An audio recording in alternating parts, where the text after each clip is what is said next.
He's immensely seductive. Quite sure he's right. Obsessionally neurotic. Pretty dangerous, in fact. Let us never tolerate outrageous conspiracy theories. Do you mean you doubt your powers to convince him? Say it! Say it! All right, I'll say it. Worse than that. What I'm afraid of is his power to convince me. We're talking about putting a manifestly irresponsible man on national television. Sweetheart, be reasonable. What? This is the end game.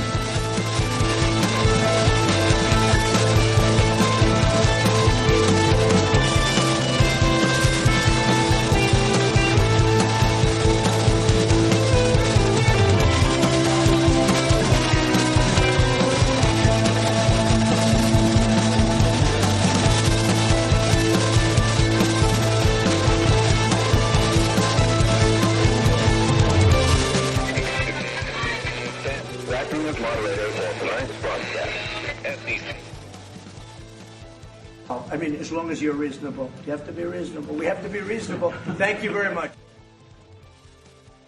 Have to be reasonable. It is Monday, April 14th, 2025, the 85th day of the Golden Age. I'm your moderator, Chris Paul. Let's be reasonable. All right. I hope you all had a wonderful weekend. Lots of things happening over the weekend. And one of those things that happened, I find very interesting because I used to be in Hollywood. I used to be a supporter of Democrat politics and Hollywood liberalism and all of that. And Bill Maher used to be a man that I looked up to as like an intellectual leader, I guess you could say. He seemed like he was more reasonable than the leftists. He obviously was fighting against the way cultural conservatism is at least portrayed in the media. And of course, as a Hollywood liberal, that's appealing. But I was watching Maher ever since, I don't know, early 2000s. Politically incorrect, even before his real-time show started, probably now, almost 20 years ago. But he had dinner with Donald Trump last week and had a number of really nice things to say about the occasion. And I don't think that we need to give him too much credit, but it's kind of an interesting turnaround. Some would say capitulation. Let's have a quick look. We were walking through it is an amazing tour of the whole house. And I don't remember exactly what we were talking about, but it must have been something with the 2020 election, because I know he used the word lost. And I distinctly remember saying, wow, I never thought I'd hear you say that. He didn't get mad. He's much more self-aware than he lets on in public. Look, I get it. It doesn't matter who he is at a private dinner with a comedian. It matters who he is on the world stage. I'm just taking as a positive that this person exists, because everything I've ever not liked about him was, I swear to God, absent, at least on this night with this guy. Bob, Kid Rock, told me the night before, he said, if you want to get a word in edgewise, you're going to have to cut him off. He'll just go on. Not at all. I've had so many conversations with prominent people who are much less connected, people who don't look you in the eye, people who don't really listen because they just want to get to their next thing, people whose response to things you say just doesn't track, like, what? None of that with him. And he mostly steered the conversation to, what do you think about this? I know, your mind is blown, so's mine. So an interesting response, an interesting interaction. And of course, Bill Maher went on about their meeting for about 12 minutes. I'm not going to obviously play the whole thing.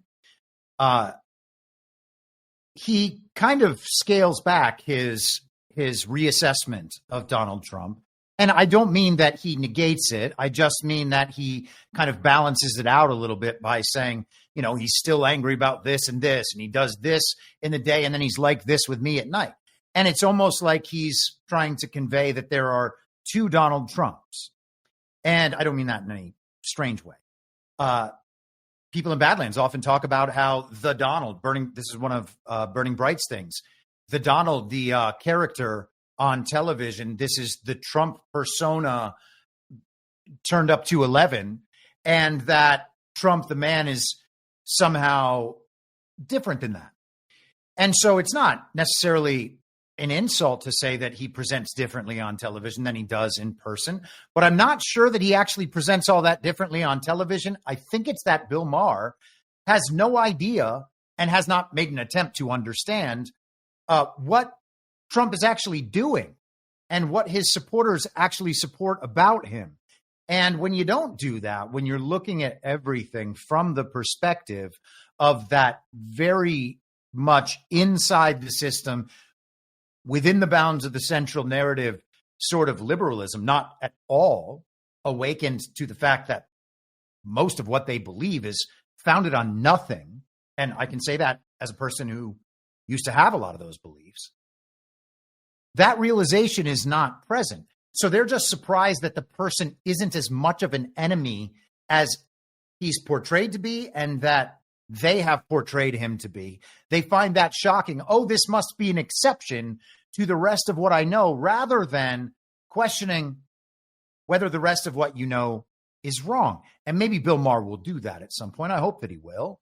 I know that people don't like Bill Maher a whole lot. And that's just fine. I get the reasons. And yes, the Kid Love Productions thing is very strange, regardless of, and the reason is people don't understand the reason. Not that it makes it better, but it's the company with Kid from Kid and Play. I think his name's Chris Reed or something like that. So all that stuff is creepy. He's got a creepy kind of personal story. I've had a few interactions with the guy over my years in Hollywood. He didn't really seem much different than he presents on television. He's kind of arrogant. He's kind of an elitist. And I guess in his position, he's entitled to that. And everybody can be however they want. And if you like him, you like him. If you don't, you don't. But I would hope at some point he will reassess some of these other foundational beliefs that guide his liberal identity, because these things are going to matter. And leave Bill Maher aside now. There are certain points at which there is crossover to people who are portrayed as the other side within the uniparty controlled opposition dynamic. And I think it's important to recognize where those commonalities are and shun that media presentation of what the two sides are. And so we're going to talk a bunch today about what these two sides actually are. And, you know, if you've been listening to the show for any length of time, you've probably heard some of that discussion over the years through the good twin, evil twin dynamic. But Donald Trump is becoming a unifying figure. And I'm the person who still has, and I might as well pull it up, this post, for whatever reason, still triggers people. And I'm not sure why. Well, I mean, I guess I'm kind of understanding why, but they don't really.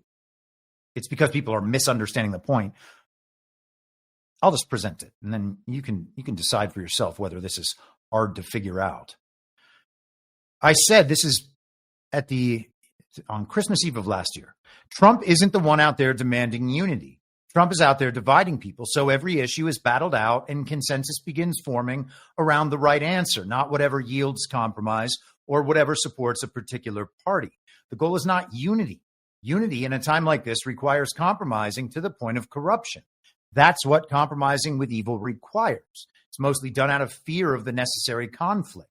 That's how we got here. Stand in truth, let the sifter do the work.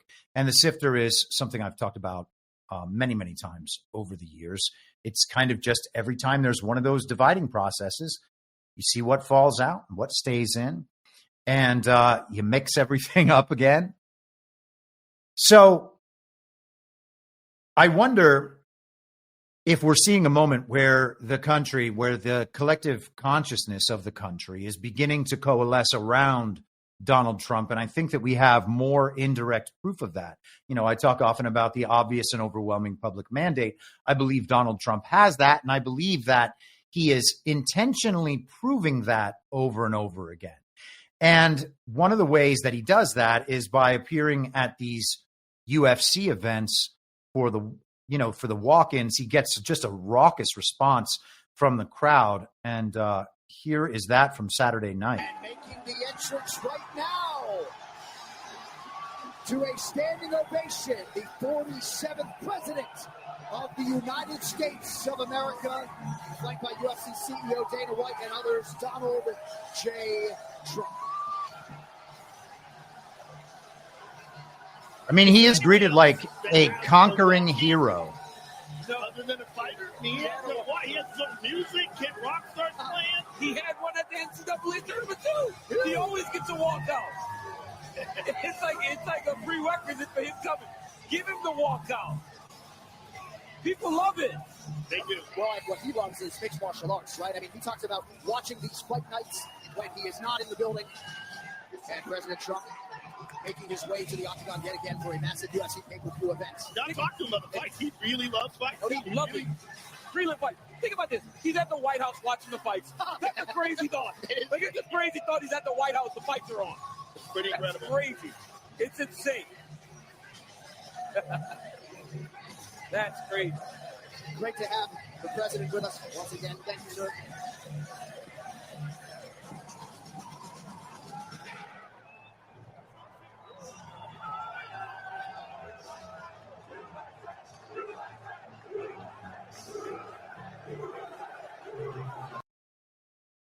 So there is Donald Trump making his entrance. I think that's his granddaughter, Kai, next to him. I don't know who the kid was, maybe also part of the family. He goes up, gets that very warm embrace from Joe Rogan, the most popular podcaster in the country, the most popular media figure in the country. And there's other footage of that where Rogan tells him how happy he is for him and is very respectful, and that's wonderful. Chants of USA, he's greeted like a conquering hero. That video continues on for another minute and a half. He walks around and greets Robert F. Kennedy Jr. and looks like he kind of gives the cold shoulder to RFK Jr.'s wife, Cheryl Hines. He comes back later and is nice to her and greets her and stuff, having just seemingly been an accident and mistaken omission. Kash Patel's there. Elon Musk is there. It's just the entire Tulsi Gabbard's there. The entire cast of characters is there with Donald Trump as a stadium of 20,000 people is just cheering and chanting USA. I've never seen anything like that. Obama was popular, or at least we had the display of his popularity. But this is a live crowd that is coordinated around a fight and the culture around UFC, of which Joe Rogan is, of course, a part. And MAGA is a part of UFC, considering Dana White's prominence and, the political stances that many of the fighters have taken. So it's certainly a home crowd, but it's not like he coordinated it with activist groups to fly people to a Kamala Harris rally. That's my point. This is proof of his obvious and overwhelming mandate, and these things happen over and over again. The market responds when the television is saying it should all collapse, and it responds with strength, and it's staying at least level. It's not exploding right now. It did for a bit. I think that was maybe Thursday last week or Wednesday last week. But it's mostly level. But that means people aren't bailing on Donald Trump, and they're not getting scared off. And that is why we have this ongoing display of complete and total chaos, or at least the framing of all of this as chaos. And this is something that I've talked about, I think, a few times over the past few weeks, that would be the next attempt by the media to reframe these major changes that Donald Trump is implementing as really dangerous and destabilizing for society. And that's part of the stock market freak out, of course. That's a much higher level concern on the part of the regime. But I was stunned by this, seeing this over the weekend. I guess Western Lensman put this together. But look at this supercut of media figures trying to generate the feeling of chaos in their audience. This hour with the chaos. The average American sees chaos. The American people see chaos. It's total chaos. You brought chaos. It's just complete chaos. Unleashed an economic chaos. They unleash chaos. They are creating chaos. This chaos. Oh, there's too much chaos. Total chaos. That amidst the chaos, we're going to see chaos. After seeing all the chaos, the chaos he has unleashed on America. Continue to see the chaos. Economic chaos. A lot more chaos. Trump's chaos. This is chaos with such chaos. The chaos because of this chaos. Chaos. All of this chaos. Uncertainty and chaos. Given all that chaos. When it's chaos. All the chaos. Chaos and confusion grow. It's more chaos, dysfunction. The chaos is the purpose. The chaos is the goal. It's chaos.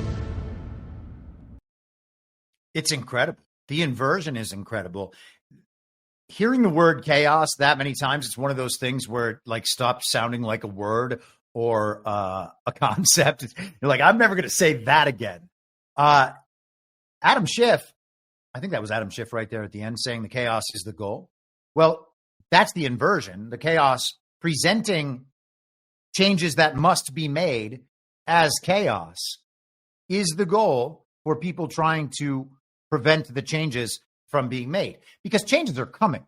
Our world is changing, and nothing and nobody is going to stop whatever that change is. It's already implemented. If we understand it from the informational timeline perspective, the people at the forefront of this are well ahead of where we are. They understand what's coming next. And actually, Trump had a really interesting post on exactly that this morning. Here it is on Truth Social. He said, the definition of intelligence is the ability to predict the future. Well, how do you predict the future?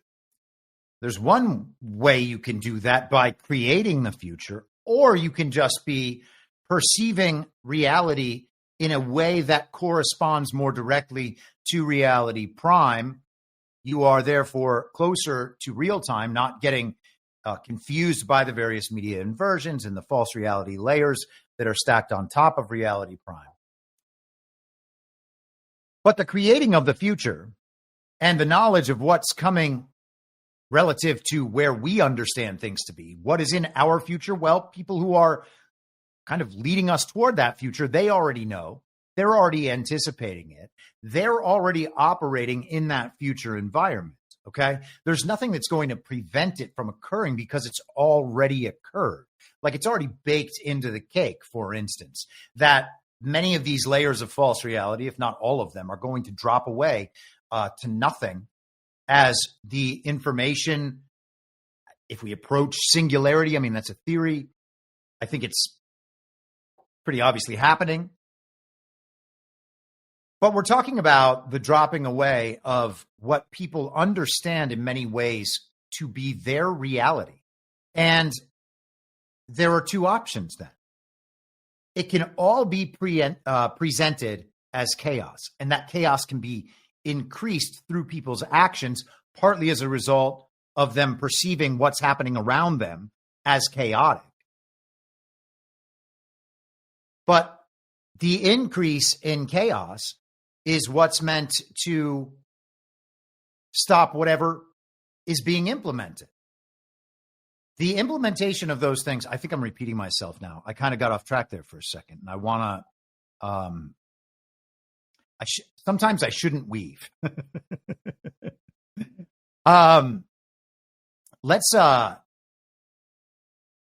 Let's move forward into this. My point is that, this is what I was going to say. On the other side, rather than amplifying the chaos, rather than generating more of it through people's beliefs, what could be done is we could have an open and honest public conversation about the changes that are occurring, because we're not getting that. We're getting it from various corners in bits and pieces. If we are able to lay all that out and kind of put that puzzle together in a way that makes sense, maybe we wouldn't have to perceive all of these things as chaotic. Maybe we would be able to embrace certain aspects, or at least rationally deal with the aspects that we didn't want to embrace. And that's one of the things that I'm, often referencing when we're talking about that Great Reset train speeding down through the canyon. You got the horseback Western gangs riding down on either side of it. They both want to rob the train and steer it to their desired destination and take everything that's on that train. And they're going to fight it. They're going to fight it out once they meet at that point, and one side will win and one side will lose, and we will be off into our new reality. And so to be able to influence that, we have to be able to rationally approach these things with an understanding of what is to come. And the media is doing everything it can to prevent that from happening, because they don't want the new reality to be understood in certain ways. And I hope all that makes sense.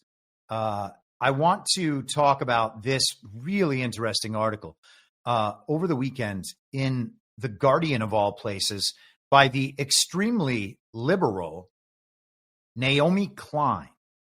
Now, Naomi Klein is famous for the concept of the shock doctrine. And I'll get the machine to give me a quick so that I don't flub it in any way. The shock doctrine argues that neoliberal capitalism advances through the exploitation of crises, wars, natural disasters, and political upheavals to impose radical free market policies while populations are too disoriented to resist. The book traces this strategy, termed disaster capitalism, back to Milton Friedman in the Chicago School of Economics and blah, blah. Deregulation, privatization, state retrenchment. Those are the threats that she is pinpointing in Milton Friedman's work. So she is clearly a leftist. There's no question about that. And she's clearly suffering from the same inversion, the total inversion within the false reality that Bill Maher is suffering from, which is not to say that everything she observes is wrong. It's just that the meaning is backwards. She doesn't understand economies to be a result of a top-down centralized control system. She doesn't understand these disasters to be caused directly and intentionally. She simply imagines them as occurring naturally and then applies the intent only in the response to those disasters. And so I think you'll see some of that in this article. It's a really long article, so I'm going to go through just some parts of it. I would encourage you to read it. It's not a bad read, as long as you're understanding the inversion, the political biases, and we'll go through some of the mistakes I think she makes. But again, some of the observations are just part of what's happening right now. They're that Western gang riding down on the bad side of the canyon, as far as I'm concerned. And she is going to attribute much of that to Donald Trump, which I think is mistaken. So the article is called The Rise of End Times Fascism. The subheadline, the governing ideology of the far right has become a monstrous supremacist survivalism. Our task is to build a movement strong enough to stop them. And it's especially funny to me because the movement that she's talking about is what is going to pull people back and have them desperately clinging on to even the bad parts of the old system. And I think that she is a proponent of that unwittingly throughout this. But let's just have a look, and she can speak for herself. And she has a co-writer here too, Astra Taylor, who I'm not familiar with. The movement for corporate city-states cannot believe it's good luck. For years, it has been pushing the extreme notion that wealthy, tax-averse people should up and start their own high-tech fiefdoms, whether new countries on artificial islands in international waters, quote-unquote seasteading, or pro-business freedom cities, such as Prospera A glorified gated community combined with a Wild West med spa on a Honduran island. And that is totally worth a look, by the way. Yet despite backing from the heavy hitter venture capitalists Peter Thiel and Mark Andreessen, their extreme libertarian dreams kept bogging down. It turns out most self-respecting rich people don't actually want to live on floating oil rigs, even if it means lower taxes. And while Prospera might be a nice holiday and some and some body upgrades, its extra national status is currently being challenged in court. So we have Peter Thiel and Mark Andreessen. These are two names we've discussed a number of times. They're kind of just on opposite sides of the divide in the left-right Democrat, not actual left-right, but as it's presented, Democrat-Republican controlled opposition dynamic, pursuing largely similar paths. Mark Andreessen, as I've noted a number of times, funds organizations like the Free Press. Peter Thiel seems to have some input, at least, into the contingent of what we're told are the right-wing popular podcasters. I shared a graphic to that effect compiled by the amazing Polly of all people last year numerous times, showing that a lot of what was being pushed out into the informational ecosystem from our side, which ended up with a lot of people who were Trump aligned without being MAGA, a lot of that seems organized and downstream from Peter Thiel. And so we have various brandings of the same ideas that are meant to hit all of these different cultural demographics, let's say, getting them all manufacturing consent for this sort of future. Now, Trump has talked about freedom cities, and she addresses that in just a second, as you might be able to see on the screen. But the idea goes back much further, and I've mentioned it a number of times. Peter Thiel has written the prologue or the preface to the most recent printing of The Sovereign Individual, and this was kind of a model that The Sovereign Individual promoted. That was 26 years ago, I think 1999, right before Y2K. That was seen as a big changeover moment in how data and information was to change our future. And then, of course, she mentions Curtis Yarvin later. He is a proponent of this. He is a philosopher Peter Thiel pays a lot of attention to, and J.D. Vance does as well. So this idea is not totally off base at all. In fact, I would expect that some version of this is definitely coming. And as she notes, some of it is already here. So then the question becomes how we look at that from a moral perspective and a practical perspective. And she's going to discuss a little bit of that in here. But underlying that, and, you know, just to kind of frame the conversation a little bit, is it acceptable that people of significant wealth have land, build a community that functions in the ways they want, providing goods and services as part of that government that people will then kind of subscribe to and pay for, rather than a coercive tax policy that requires us all to give our money to a system, whether we support it or not? And I think it would be really hard to make the argument that something like this shouldn't be allowed. And then, and this is another problem that Naomi Klein kind of just glides right by, like she doesn't really address it. She wants these things to be disallowed. She wants to build a movement around disallowing them, and believes that somehow state power can be used efficiently to conquer this problem, which I think is totally misguided. I don't even think that makes any sense whatsoever. But let's continue. Now, all of a sudden, this once fringe network of corporate secessionists finds itself knocking on open doors at the dead center of global power. Now, secessionists can have That's kind of inflammatory language, especially from the Naomi Klein perspective with her general audience and the audience of the Guardian. That sounds like the Deep South wanting to secede from the Union in the Civil War that we definitely weren't lied to about. The first sign that fortunes were shifting came in 2023 when a campaigning Donald Trump, seemingly out of nowhere, promised to hold a contest that would lead to the creation of 10 freedom cities on federal lands. The trial balloon barely registered at the time, lost in the daily deluge of outrageous claims. Since the new administration took office, however, would-be country starters have been on a lobbying blitz, determined to turn Trump's pledge into reality. So, we've talked many times about all these contingents, and I think that she calls it, I don't remember what she calls it in here. Maybe we'll get to it. But, oh, here it is. The jerry-rigged coalition of Donald Trump. Is this an aspect of that? Is it something that Trump is actually promoting, or is this something that he agreed to as part of some sort of deal to bring these changes through with stability and peace so the world is not destroyed? I don't know what the answer is. Should we find these ideas threatening? I'm not sure that we should.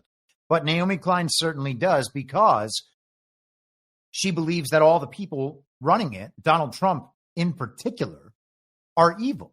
And that these are the bad people, not the ones on her side. And again, I think that that's part of the inversion. And now I'm not, by saying that all these people are good people. I have great concern about Mark Andreessen. I have significant concern about Peter Thiel and the fact that he has installed one of his people as vice president, quote unquote. But we shall see. Let's continue. One might assume that it is contradictory for Trump, elected on a flag-waving America First platform, to lend credence to this vision of sovereign territories ruled over by billionaire god kings. And much has been made of the colorful flame wars between the MAGA mouthpiece Steve Bannon, a proud nationalist and populist, and the Trump-allied billionaires he has attacked as techno-feudalists who don't give a flying F about the human being, let alone the nation state. And conflicts inside Trump's awkward, jerry-rigged coalition certainly exist, most recently reaching a boiling point over tariffs. Still, the underlying visions might not be as incompatible as they first appear. And she makes the argument that they are compatible. And actually, this is what Trump and the people that she understands to be around Trump and influencing Trump actually want. I don't think these are totally compatible. And I have said many times, I'm not tech averse in many ways. I think that the transhumanist thing obviously goes way too far. I think that we have to have a moral foundation underlying our pursuit of technology, but we also have to understand that the tech is being created and ultimately it will be a tool, and we have to decide whether or not it's a tool that we believe we should use and then how we use it, because the use of the tool is where the problem really arises, not necessarily the tool. Because a lot of these tools are out there. They've been used against us predominantly, and we can't just stick our heads in the sand and hope it goes away. So I think Steve Bannon's approach has a lot going for it. Most of you who've watched my show for any length of time understand that I'm a big fan of Steve Bannon. I think he's the philosophical leader of MAGA in a major way. And if you put Steve Bannon against these technocrats, I would choose Steve Bannon every single time. Let's continue. The startup country contingent is clearly foreseeing a future marked by shocks, scarcity, and collapse. That's not actually true, in my estimation. Their high-tech private domains are essentially fortressed escape pods designed for the select few to take advantage of every possible luxury and opportunity for human optimization, giving them and their children an edge in an increasingly barbarous future. To put it bluntly, the most powerful people in the world are preparing for the end of the world, and they themselves are frenetically accelerating. So not only do they anticipate the end of the world, but they are trying to bring about the end of the world as we know it much faster. And she gets into some discussion of Christian Zionism and Zionism, but eludes Zionism. All conversation of Zionism. It's just Christian Zionism is the problem. Are we headed toward end times? I don't think Steve Bannon looks at us as headed toward end times. He understands that there is a changeover in systems, and during that period, things might be a little chaotic. Some of the parts of the old system that we relied on are going to experience a breakdown temporarily as the change occurs.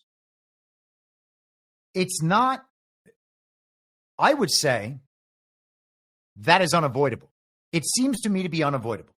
From the information timelines perspective, it's already happening. And I'm not sure that our total resistance to the changes that are occurring is the best move for us. I'm not sure that it's the most moral thing to do. It's certainly not the most practical thing to do, although practical concerns should always take a back seat in my mind. We can't be doing bad things just because they were. But Naomi Klein, I don't think is giving this proper treatment, but let's continue. Alive to our era of genuine existential danger, from climate breakdown to nuclear war to skyrocketing inequality and unregulated AI, but financially and ideologically committed to deepening those threats, contemporary far-right movements lack any credible vision for a hopeful future. Now, I think that is preposterous. I think that we can embrace the changes and still be hopeful about the future.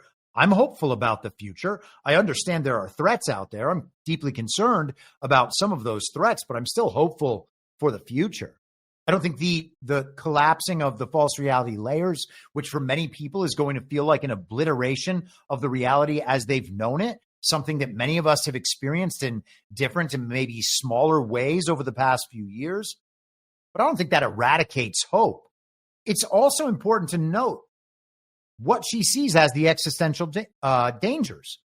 Climate change is one. Nuclear war is one. Unregulated AI is one. And then later on, she talks about pandemics.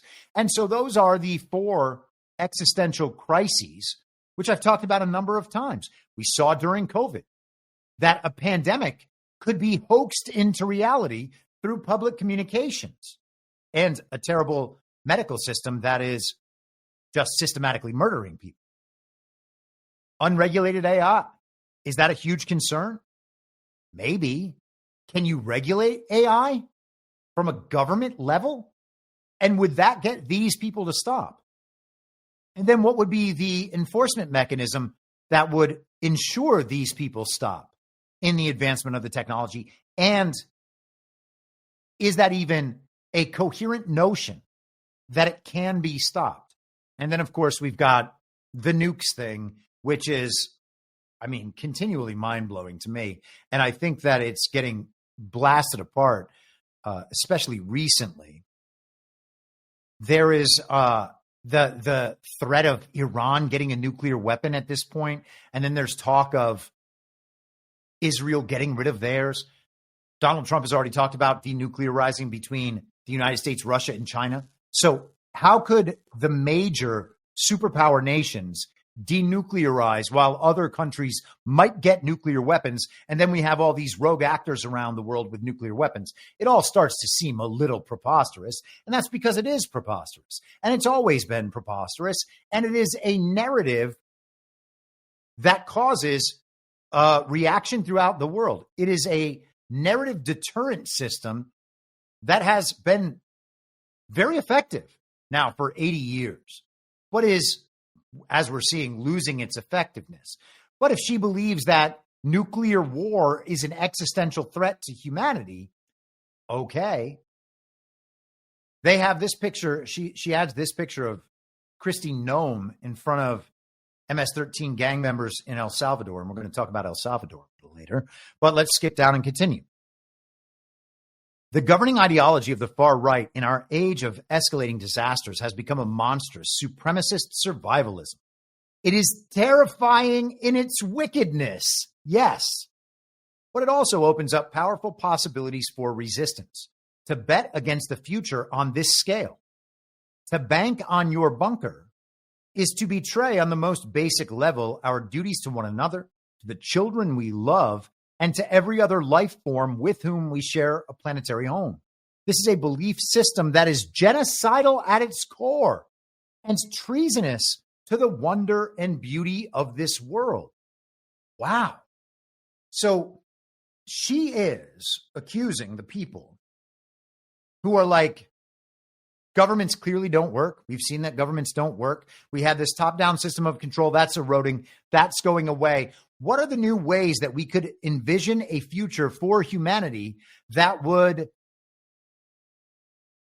prevent the problems that we have right now? Is there an evolution of human thought and human self-government that would present a brighter future and more options? And one of the things that she gets wrong throughout this is the understanding that Curtis Yarvin is far right and wants everything to be far right. And of course, you know, the claims of fascism are mostly used as a buzzword and pejorative.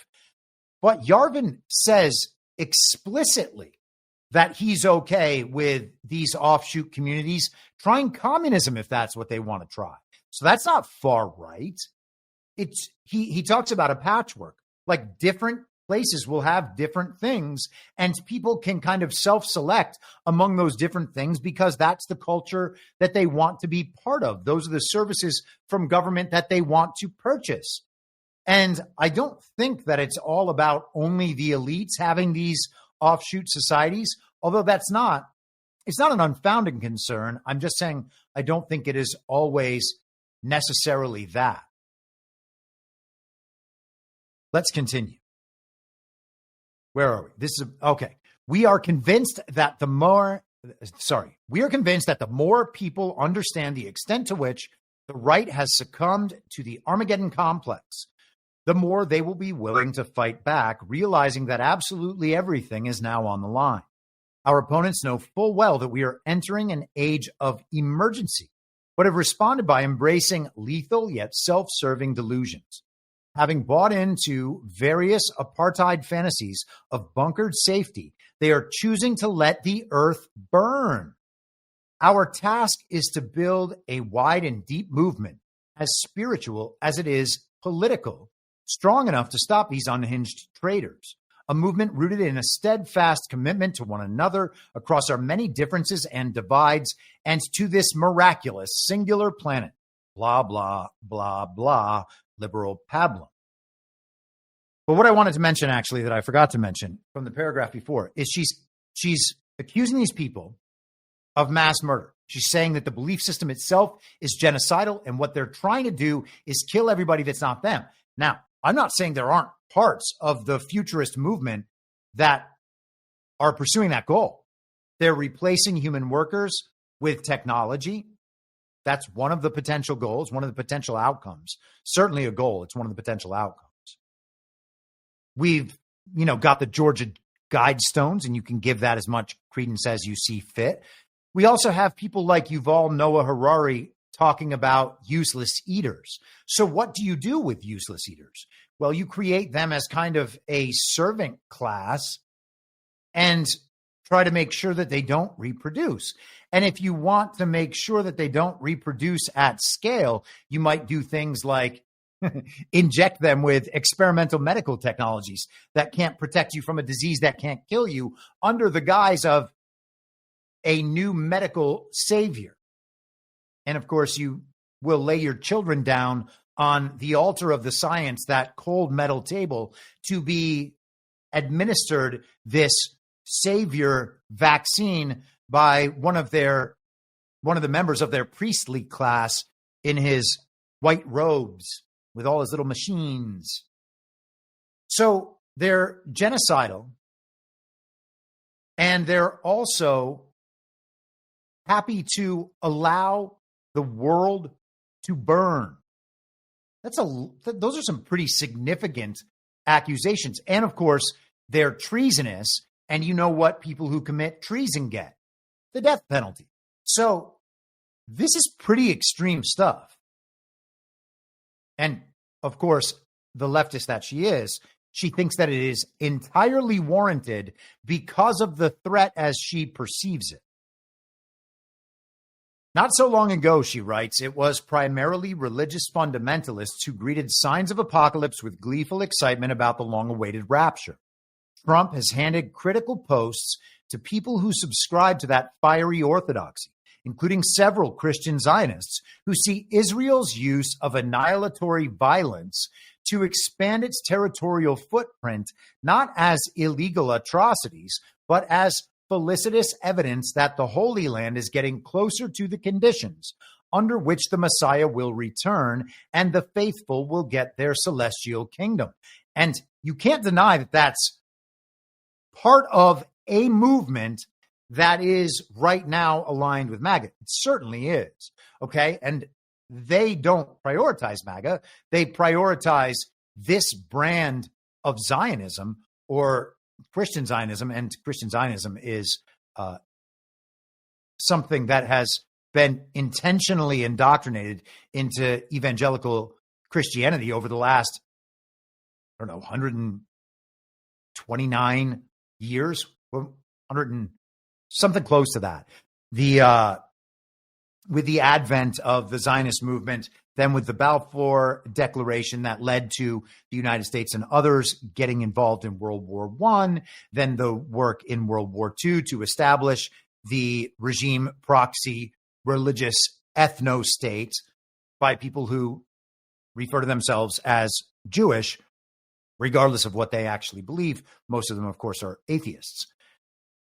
So I don't think that she's interpreting this problem correctly, but it's undeniable that that mindset exists and is downstream from the kind of formal and profitable evangelical Christian community that has been schooled on and had their beliefs kind of generated by the Schofield Reference Bible that has been updated a number of times over the last century or so to continue pushing this very brand of kind of eschatology to become pervasive among society. This is what they actually want. I don't think that she's entirely wrong about that. But let's skip down a bit. She goes into a conversation about Elon Musk and how he wants to escape the planet. And yes, that's, I think, very silly. This is how that part of it concludes. Indeed, in a strange twist on the Old Testament tale, Musk and his fellow tech billionaires, having arrogated godlike powers to themselves, aren't content to just build the arks. They appear to be doing their best to cause the flood. So again, she's now, and I'll just finish this out actually. Today's right-wing leaders and their rich allies are not just taking advantage of catastrophes, shock doctrine, and disaster capitalism style, but simultaneously provoking and planning for them. Okay? So she is insinuating that it is actually these tech billionaires who are causing these crises, as though writers like her, who are not awake, who are easily hoodwinked, who are entirely committed to the party of false decorum, who are in the cult of scientific materialism, who trust the experts about everything, they're not the ones, in her estimation, causing these problems. And I would say, actually, you are exactly the people causing these problems. The media caused the COVID problem. The experts caused the COVID problem. There was no pandemic, okay? There was no pandemic. There may have been a mass poisoning. There was definitely mass murder in hospitals. But there was no pandemic. People were never dying outside. We would have never known there was a disease in our midst had we not been told so by the television and by writers like Naomi Klein, who are very much invested in the science, in the experts, and in the threat of the reality of the threat of these existential crises. Let us continue. The bunkered nation, and this she's now into a discussion of Steve Bannon. The bunkered nation lies at the heart of the MAGA agenda and of end times fascism. Inside its logic, the first job is to harden national borders and expunge all enemies, foreign and domestic. Is that something the nation state should be allowed to do? Protect its borders and remove its enemies? I don't understand what a nation state could be without those things. But when we're talking about the globalist viewpoint and perspective, well, the nation state is unnecessary. The nation state is a fiction with lines drawn on maps. And part of it, of course, is something of a fiction, okay? But just like you would have your home and people like Naomi Klein, and I'm not sure if Naomi Klein does or does not live in a gated community. She might live in the middle of a big city. I have no idea. But it's certainly people of her social and cultural and quote unquote intellectual class who live in gated communities. Should that be disallowed? Are you not allowed to protect? You're not allowed to lock your door at night? Can people just come in and use your home? You're not allowed to live in a gated community where you want to be someplace that's really safe? And if those two situations are okay, how does that same perspective not apply to a nation state? And then how would it not apply to these offshoot city states, which she's claiming are some sort of bunker for the end times and fascistic in their makeup, which they don't have to be. And some might be. And there might be some people who really want the corporate and the state worlds combined. Yarvin talks about things as like a corporate monarchy. Essentially, the government would be corporation and monarch and state all at once. But there's no forcing function that makes people who don't want to be part of that society be part of it. And then there are the rules of the society once you're inside it. If you're okay about locking your doors and you're okay about the gated community, it seems like you should be okay about the city state and the nation state, but she's not. And that's very strange. This ugly work is now well underway with the Trump administration, she says, enabled by the Supreme Court, having invoked the Alien Enemies Act to deport hundreds of Venezuelan immigrants to Sico, Sicat, I'm not sure which, the now infamous mega prison in El Salvador. The facility which shaves prisoners' heads. Doesn't every jail ever do that? Doesn't the army do that? It's really not that big a deal, honestly. I don't think any man would ever care about having his head shaved. So silly. Maybe it's just scarier that way, I guess. And packs up to 100 people in a single cell stacked with bare bunks, operates under the civil liberties destroying state of exception, first declared over 3 years ago by the country's crypto-loving Christian Zionist Prime Minister Nayib Bukele. And President Bukele of El Salvador was at the White House today. He's probably still there, and we're going to get to a little bit of that later. She says Bukele has offered to provide the same fee-for-service system for U.S. citizens the administration would like to drop into a judicial black hole. I love that, Trump said recently when asked about the proposal. Okay, well, I'm just going to have to assume that she presented his comments totally in context and that Trump should be taken 100% at surface level at his word with I love that applying to whatever it is she describes about the proper context. No wonder, she says, Sico is the sick, if logical, corollary of the Freedom City fantasy, a zone where everything is for sale and due process does not apply. We should expect much more of this sadism. And she's assuming that due process has not been applied, or that were it applied, it would not find that these people are guilty of being in the cartels and the criminal gangs that they are accused of being part of. And one would think that the tattoos all over their bodies would probably be proof of their membership to these cartels and gangs. Perhaps not. If policing the boundaries of the bunkered nation is end times fascism's job one, equally important is job two for the U.S. government to lay claim to whatever resources its protected citizens might need to get through the tough times ahead.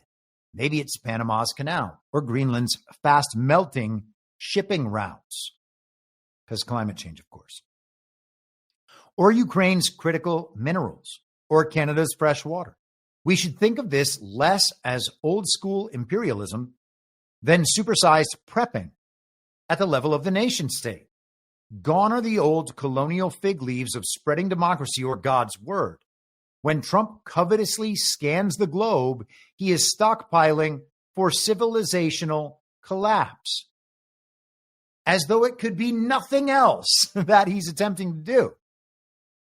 We've talked a number of times. The global regime, the control mechanism for overthrowing countries and then controlling the world, ultimately requires control of the media, control of the finance, the economics, the sanctions, the ability to wage economic warfare, control over resources, control over trade routes, and then ultimately control over militaries.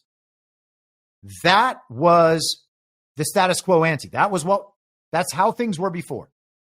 That's not how things are going to be in the future, because the control of those critical components is being removed from the regime and then split apart, fragmented into the multipolar world order. It's not just that it's switching over and it's going to be dominated by the evil side now rather than the good side that's always been controlling it. It's that centralized system of top-down control is being obliterated and fragmented. That is not at all the same as planning for civilizational collapse. The plan is to move from the centralized system into a more fragmented and decentralized system. And it's funny because she doesn't want the nation state to function as a nation state. She wants the nation state to be part of a borderless global order. But now she's concerned about the fragmenting too. The fragmenting would be an alternative to the nation state. What is it that she wants?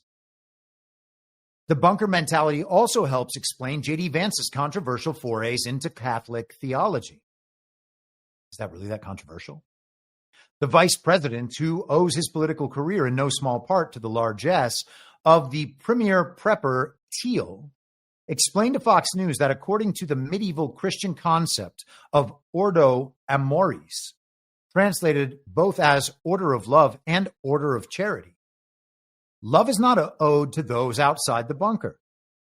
You love your family, then you love your neighbor, then you love your community, and then you can love your fellow citizens in your own country. And then after that, Naomi Klein opines, this is actually just how it is, and then after that, you can focus and prioritize the rest of the world.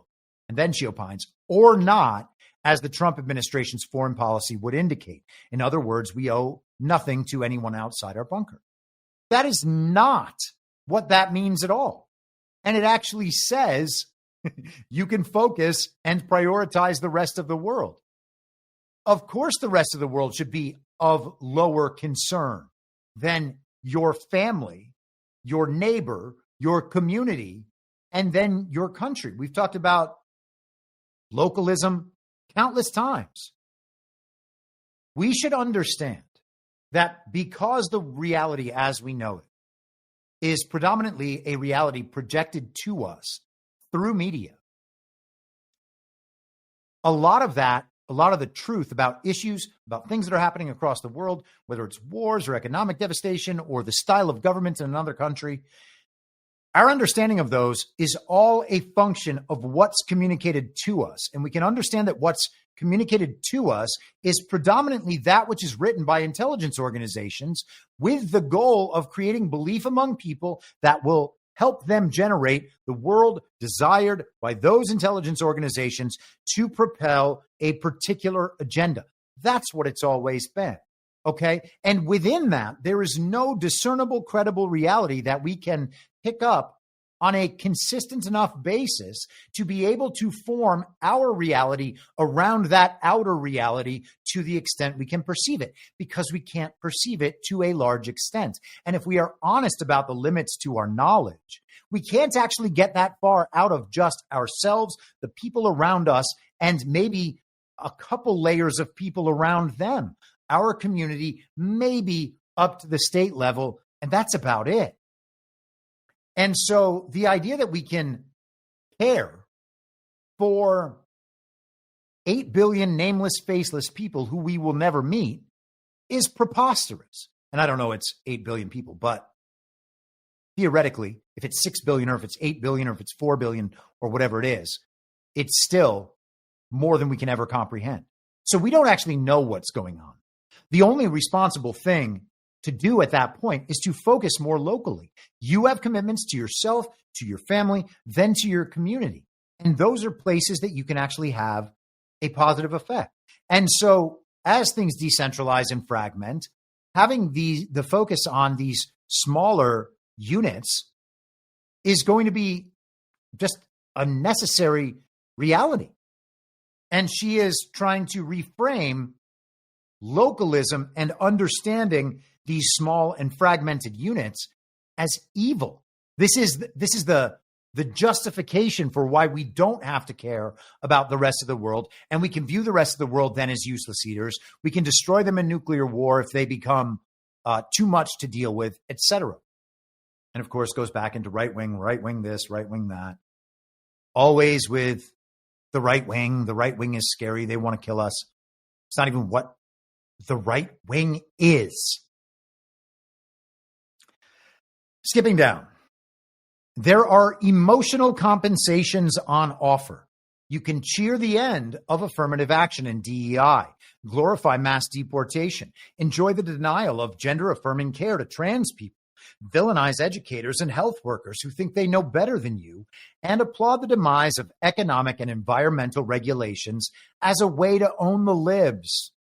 End times fascism is a darkly festive fatalism, a final refuge for those who find it easier to celebrate destruction than imagine living without supremacy. That is very bold. Do these seem like supremacist movements? The end of affirmative action and DEI is not a white supremacist movement. That is egalitarian not egalitarian, maybe that might be the wrong word, but it is the basis for our individualistic society and what America was founded on prior to the inversion of our Constitution and our culture through the Civil War and Reconstruction. And again, that's not my argument. It's the argument of George P. Fletcher in Our Secret Constitution, who she would probably read. I would wonder, actually, let's see if the machine can tell me. Has Naomi Klein ever written about George P. Fletcher of Columbia Law School? And it's searching in its pro form. No evidence that she's written about him, though they would be aligned on many of their priorities, though perhaps not on Fletcher's Zionism. Though they can appear benign at first, these ideas are shot through with dangerous racial, ableist, and gender biases about which parts of humanity are worth enhancing and saving and which could be sacrificed for the supposed good of the whole. They also share a marked lack of interest in urgently addressing the underlying drivers of collapse, a responsible and rational goal that a growing cohort of figures now actively shun. Instead of effective altruism, the Mar-a-Lago regular Andreessen and others have embraced effective accelerationism, or the deliberate propulsion of technological development without guardrails. I'm not entirely, I think that she is giving short shrift to that definition of acceleration and accelerationism. And then she goes immediately into Curtis Yarvin, but skips past that, claiming only that it's neo-reactionary pro-monarchy rants, as if there's nothing more in Yarvin or there's nothing more in the neo-reaction. Nick Land, I'm not sure about this, and I would like to talk to Nick Land at some point. I'm going to try to figure out a way to reach out and get in touch with him. But he seems to be engaged in the same process many of us are engaged in and approaches it from an academic philosophical background. He's extraordinarily well read. I talked about him a great deal last fall when I was reading his book, Xenosystems. But he seems to be and I don't mean to accuse him of not being awake prior, but he seems to be moving in the direction of understanding through the process of skepticism, through an understanding of hyperstition and the false reality layers, although he describes them differently. Hyperstition is his word, though. He seems to be moving toward God, in my estimation, which I think is the end of extreme skepticism, applying a consistent and coherent epistemology to what it is we don't know about the world around us. I think at the bottom of all of that, as I've said many times, is that understanding that God is the only reality we can reliably understand. And everything else on top of that is potentially a function of perception and consciousness. And that's a much bigger and different conversation. But the collapse of those false reality layers is something that can be accelerated and maybe should be accelerated. And so I think that to envision this only as a destructive process that is going to lead us into a kind of neo-feudalist technocracy, I don't think that's exactly right. I don't think it's right at all.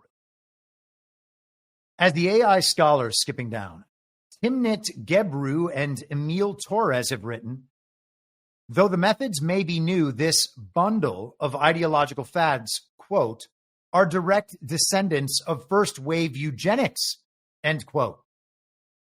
That is utter nonsense. Although maybe their description of it that way. Moving to these fragmented societies, caring primarily about those and not what happens in the rest of the world, that means that you are accepting the death of everyone else in the world so you can have your own private thing. In Naomi Klein's view, again, I think that that's just inaccurate and intentionally inflammatory to make a point which can't really be landed in any other way than through an emotional appeal like that. But continuing, which also saw a small subset of humanity making decisions, this is the eugenics movement, about which parts of the whole were worth continuing and which needed to be phased out, cleared out, or terminated. Until recently, few paid attention. So this is, I think, kind of amazing and revelatory, again, about the existential crises. She writes, 3 recent material developments have accelerated end times fascism's apocalyptic appeal. The first is the climate crisis. She goes on to say the second is COVID-19. And the third factor is the rapid advancement and adoption of AI. So these are the accelerating factors. And the idea is that somehow the tech billionaires put these things into motion. So let's break them down. Did the tech billionaires create the climate agenda? There's an argument that they didn't, of course, that this was something that the science discovered. It was our lack of these clean futuristic technologies that put all this carbon pollution into our air and is destroying our environment, causing the climate crisis. That's what Naomi Klein would say. All of that sounds pretty ridiculous. But at the same time, they have convinced governments to push an unbelievable amount of money, and that's ultimately just global central bankers pushing that money to these various projects, pinned on the backs of American people and American workers predominantly, but people all around the world.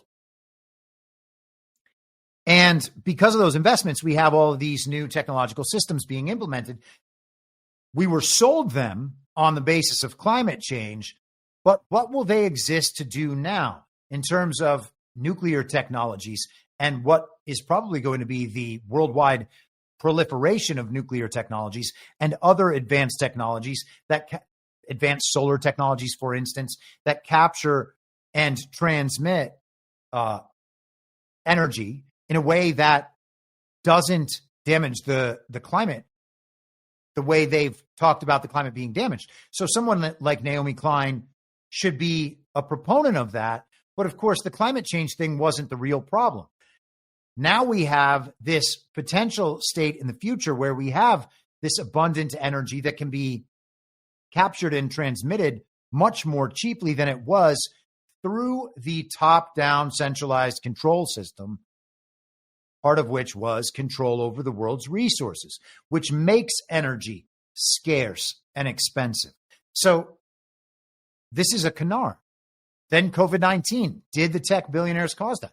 Well, yes, on some level. Certainly the technology and the advancement and the propagation of narratives about pandemics comes directly from Yuval Noah Harari and the technocrats and the futurists and the science at an academic level, the medical community, the medical insurance community, the pharma business, etc. But are those the same as the people who just want to live in city states and take advantage of technology as a tool? And now I'm not trying to go too easy on those people. There are maybe drawbacks to that too, and we have to be cognizant of what they want in the future. But we are headed in that direction either way. And to suggest that somehow the pandemics that aren't even real are caused by these people intentionally to initiate this process, I would say, hey, Naomi Klein, these processes and the downsides of them, which are mostly due to narrative manipulations, are a project of the great resetters committed to that sort of globalism, which Naomi Klein has no problem with. In fact, she backs them up in all their claims throughout these ridiculous pandemics, etc. The third factor is the rapid advancement and adoption of AI, and I'm sure we've covered that plenty of times. So skipping ahead. As the UK analyst and editor Richard Seymour reminds us in his recent book, Disaster Nationalism, the apocalypse is no mere fantasy. We are living in it, after all, from deadly viruses to soil erosion, from economic crisis to geopolitical chaos. And, you know, I think it's maybe worth pulling this up. I didn't before, but let's recall the World Economic Forum's Holy Crisis. Did a whole episode about this a couple years ago. January 2023. We're on the brink of a polycrisis. How worried should we be? Are we to believe that Donald Trump is on board with the World Economic Forum's agenda and that the other leaders of sovereign nations around the world are on board with the World Economic Forum's agenda? We're talking about the emergence of the multipolar world order and away from the top-down centralized control of the one world, rules-based, liberal international order. That's the divergence here. The World Economic Forum seems to be squarely on the top-down centralized control mechanism. And Naomi Klein also likes that. In fact, she thinks it should be strengthened to prevent people from decentralizing in the ways that they want to, because that is too threatening to everyone else in the world. Well, who's she to say that? Does Trump support the World Economic Forum agenda? I have never thought so. Some people out there think so. Some people think that he's ushering in the Zionist agenda with his associations with Israel and the efforts made to combat anti-Semitism, etc. Is that correct? I don't think so. I've talked about why many times, but you can't rule it out entirely. Just like you can't rule out entirely that he's not dog walking us into that greatest dystopia. But I don't think that. It would be awfully hard to convince me of that. Do I allow for some small possibility that we've missed something very significant about Trump? Sure, I do. And that's why we have to be watchful about these things. But I don't think he's doing that. I don't think he supports the World Economic Forum's agenda. But Naomi Klein does about virtually everything. Like there aren't technocrats and transhumanists in there. She defends, in this article, she has comments from a trans musical artist that she only refers to as she, that Naomi Klein, and her co-writer, I should say, only refer to as she. And she doesn't see any problem with that. So she supports trans people who want to identify and live however they want, but not transhumanism. They're the same thing. And you support those people living however they want and the forcing mechanism to make all of us agree that they are the thing they're not. But you can't go live by yourself in a city state that you start with your own money. I don't get it. It's crazy. It's actually crazy. Let's continue. Let me put the article back here. Here we are. Trump 2.0's economic project is a Frankenstein's monster of the industries driving all of these threats: fossil fuels, weapons, and resource-ravenous cryptocurrency and AI. Everyone involved in these sectors knows that there is no way to build the artificial mirror world that AI promises to construct without sacrificing this world.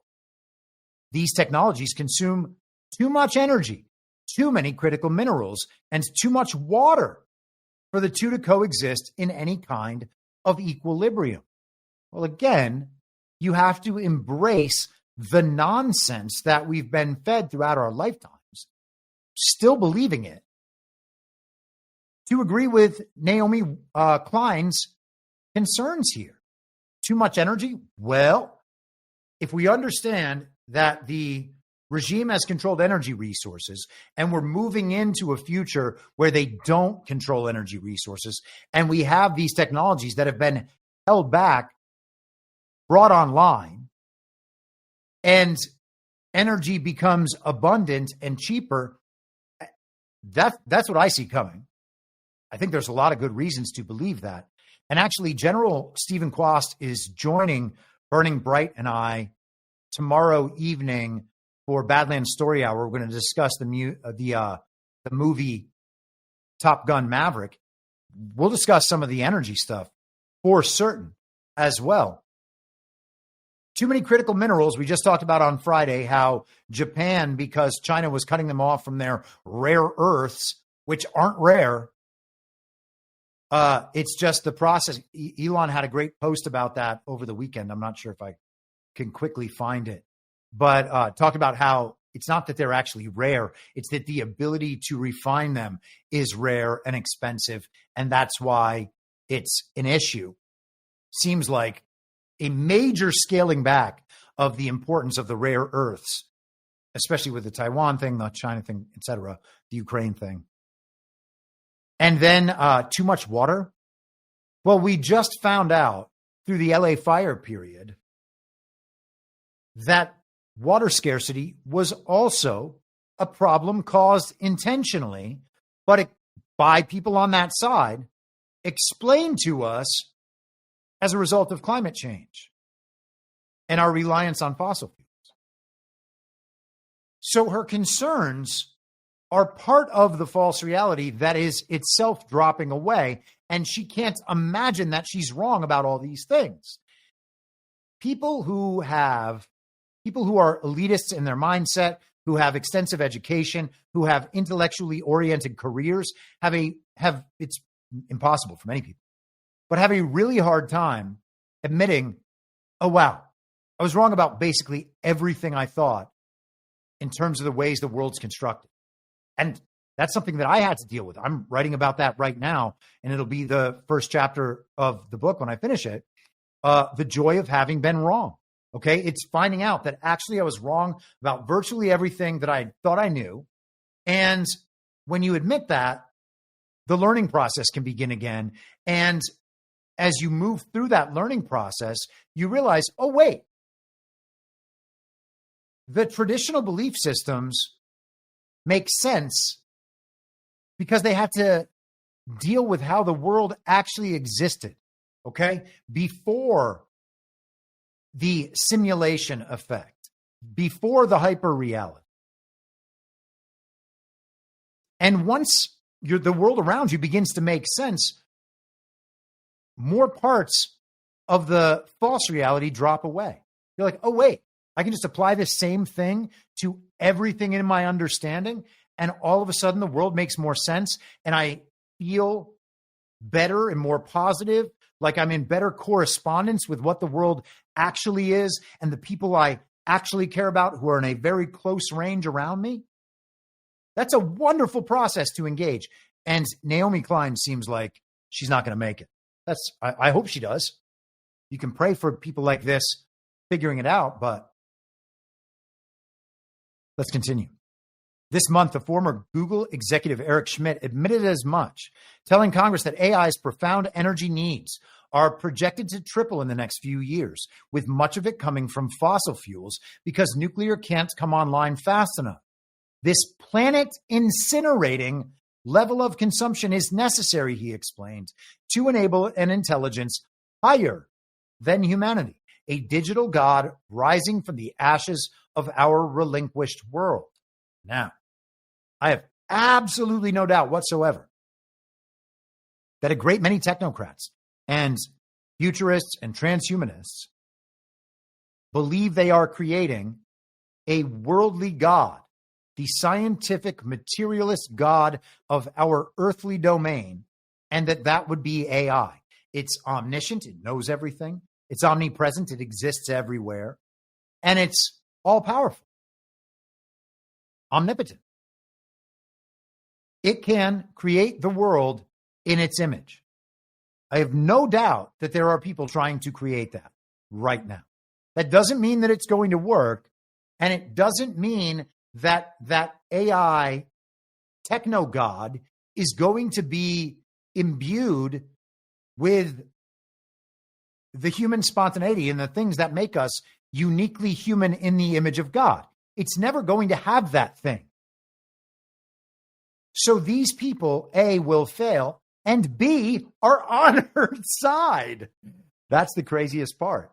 There certainly are some of those sorts of people who are trying to raise an AI tech god who are aligned currently with MAGA.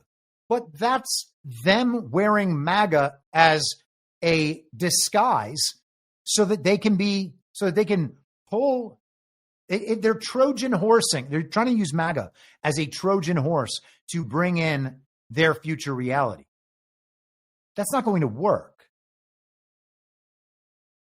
She says, from the perspective of their ever-expanding bottom lines, the apocalypse is not collapse, it's regulation. So regulation is the ultimate apocalyptic threat to this segment of our population.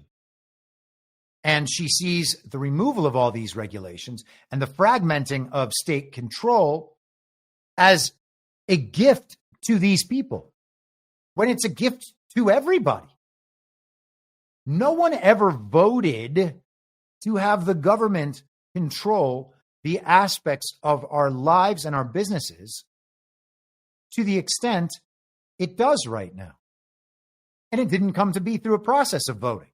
And it didn't come to be through a constitutional process. It came to be through the very global regime Naomi Klein supports, waging war against human populations in every country on the face of the earth. Psychological war, kinetic war, economic war, information war.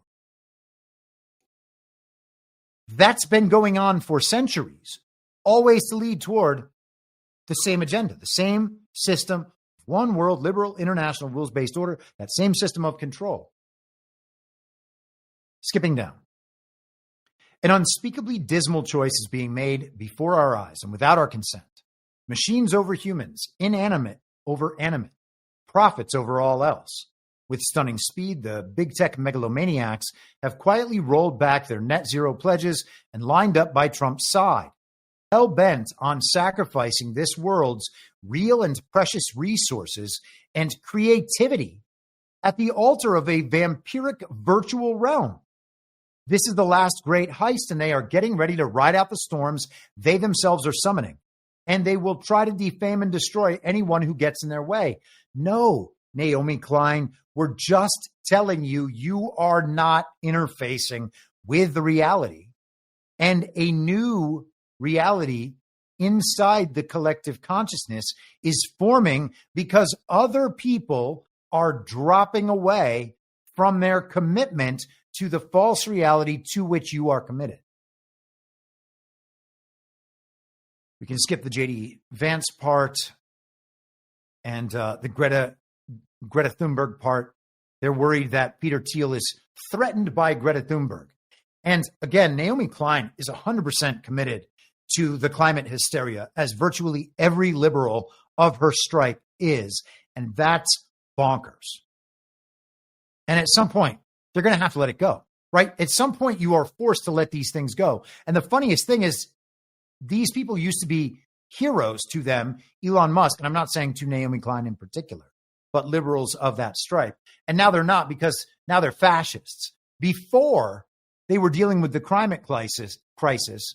Now they have chose to ignore it. What did she say? How did she describe this? Quietly rolled back their net zero pledges and all their DEI pledges and the rest of it, of course.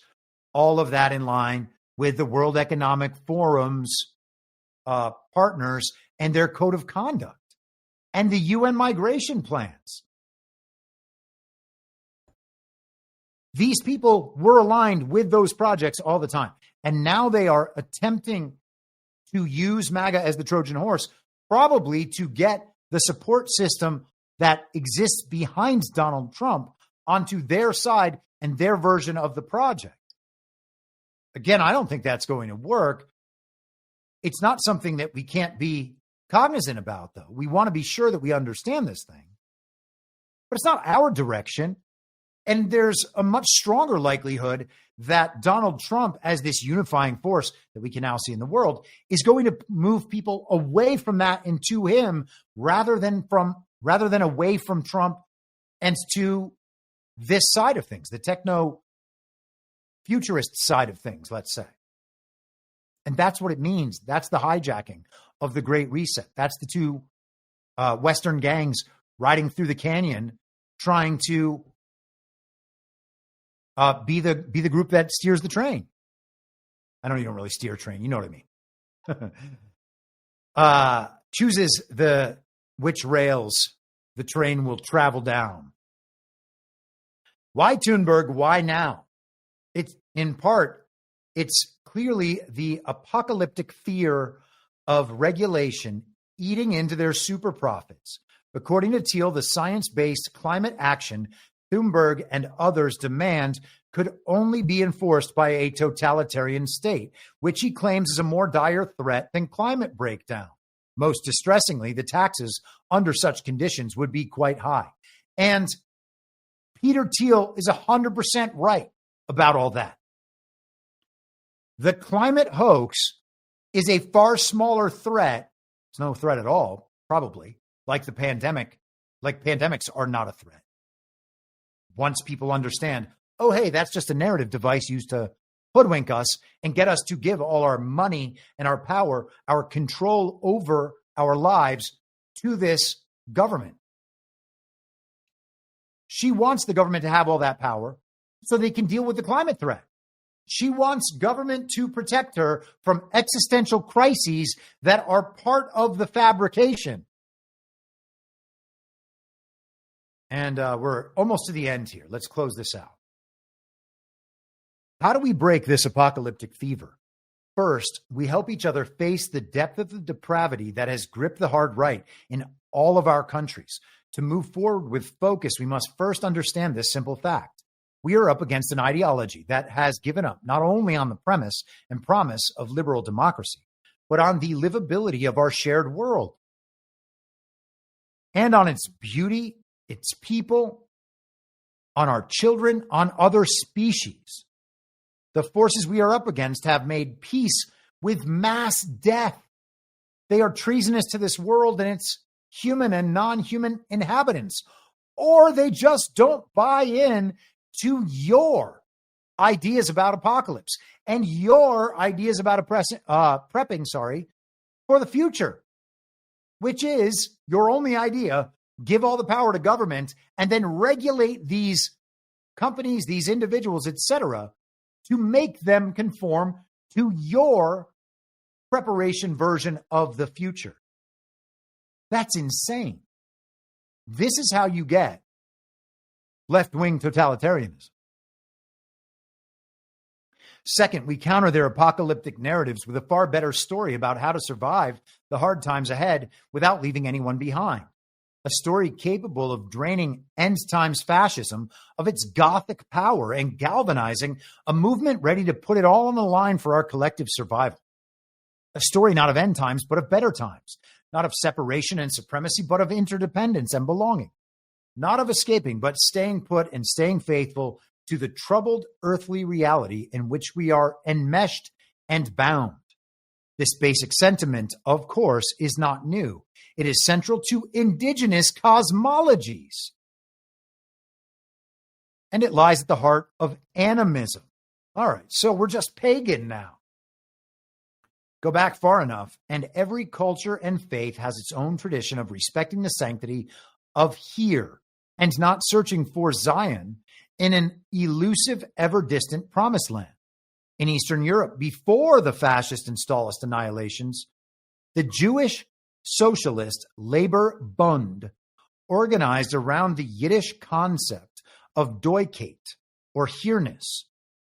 Molly Crabapple, who has written a forthcoming book about this neglected history, defines Doikate as the right to fight for freedom and safety in the places where they lived in defiance of everyone who wanted them dead. And of course, we have to take the whole narrative, hook, line, and sinker, to believe this, even though she is arguing for one side that is slightly opposed to Zionism rather than the side that is totally committed to Zionism. And I mean, the opposition to Zionism in the Jewish world, from my perspective, maybe somebody can make a counter argument, I don't know, seems to be very minimal and very cloistered and very censored. And there are anti-Zionist Jews. I'm not denying the possibility of that at all. If you listen to anti-Zionist Jews speak, they will actually say that Zionism is an inversion of the Jewish faith. I'm inclined to believe that's probably true. If you were never supposed to establish a Jewish state and you are entirely committed to establishing a Jewish state, it seems like an inversion to me. But I know that there are other ways to view that. I don't think those ways are right, or I would believe those ways instead, but I know the argument's out there. And rather than be forced to flee to safety in Palestine or the United States, and again, the whole narrative, hook, line, and sinker. The fleeing to Palestine was facilitated by the Zionist partnership with the Nazis in Havara, the transfer agreement. Okay? That's what set up the regime proxy state of Israel in its current form. And there were like other options. I think Madagascar was one of them. There are like 9 or 10 other options for potential Israels. And so with that in mind, to think that the ground they're on now is the ancestral home of these exact people is a preposterous notion. But one that, of course, she's not opposed to. Perhaps what is needed is a modern day universalization of that concept, a commitment to the right to the here-ness of this particular ailing planet, to these frail bodies, to the right to live in dignity wherever on the planet we are, even when the inevitable shocks forces us to move. I don't know what that means.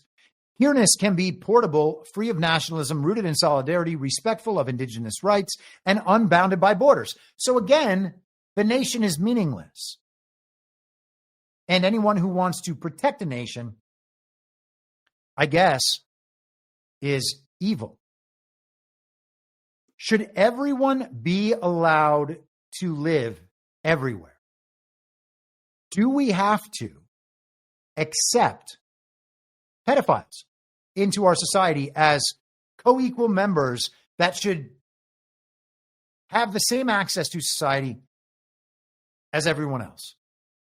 There are people on the left who argue that, yes, it's just an orientation and we should be amenable to those people. But that's obviously wrong. We wouldn't want to set up a society where that was okay everywhere. Imagine the kind of top-down control it would require to make people who are naturally revolted by the concept accept it and tolerate it as part of just how life is, and they have to deal with it. These people are insane. And so now we're talking about oh no, I thought that this was about, here, this is the trans artist. We'll get there in a second. She says, to finish this out, we have reached a choice point, not about whether we are facing apocalypse, but what form it will take. The activist sisters, Adrienne Marie and Autumn Brown, touched on this recently on their aptly named podcast, How to Survive the End of the World. In this moment, when end times fascism is waging war on every front, new alliances are essential. But instead of asking, do we all share the same worldview, Adrienne urges us to ask, is your heart beating and do you plan to live? Then come this way and we will figure out the rest on the other side. Give me a break. To have hope of combating the end times fascists with their ever-constructing and asphyxiating concentric circles of ordered love, that localism concept we talked about, what is it? I'm forgetting forgot what the concept is called. The Latin. It's escaping my mind right now. I've gone all the way up and now I've missed it. Ordo amoris. I was going to say it wrong.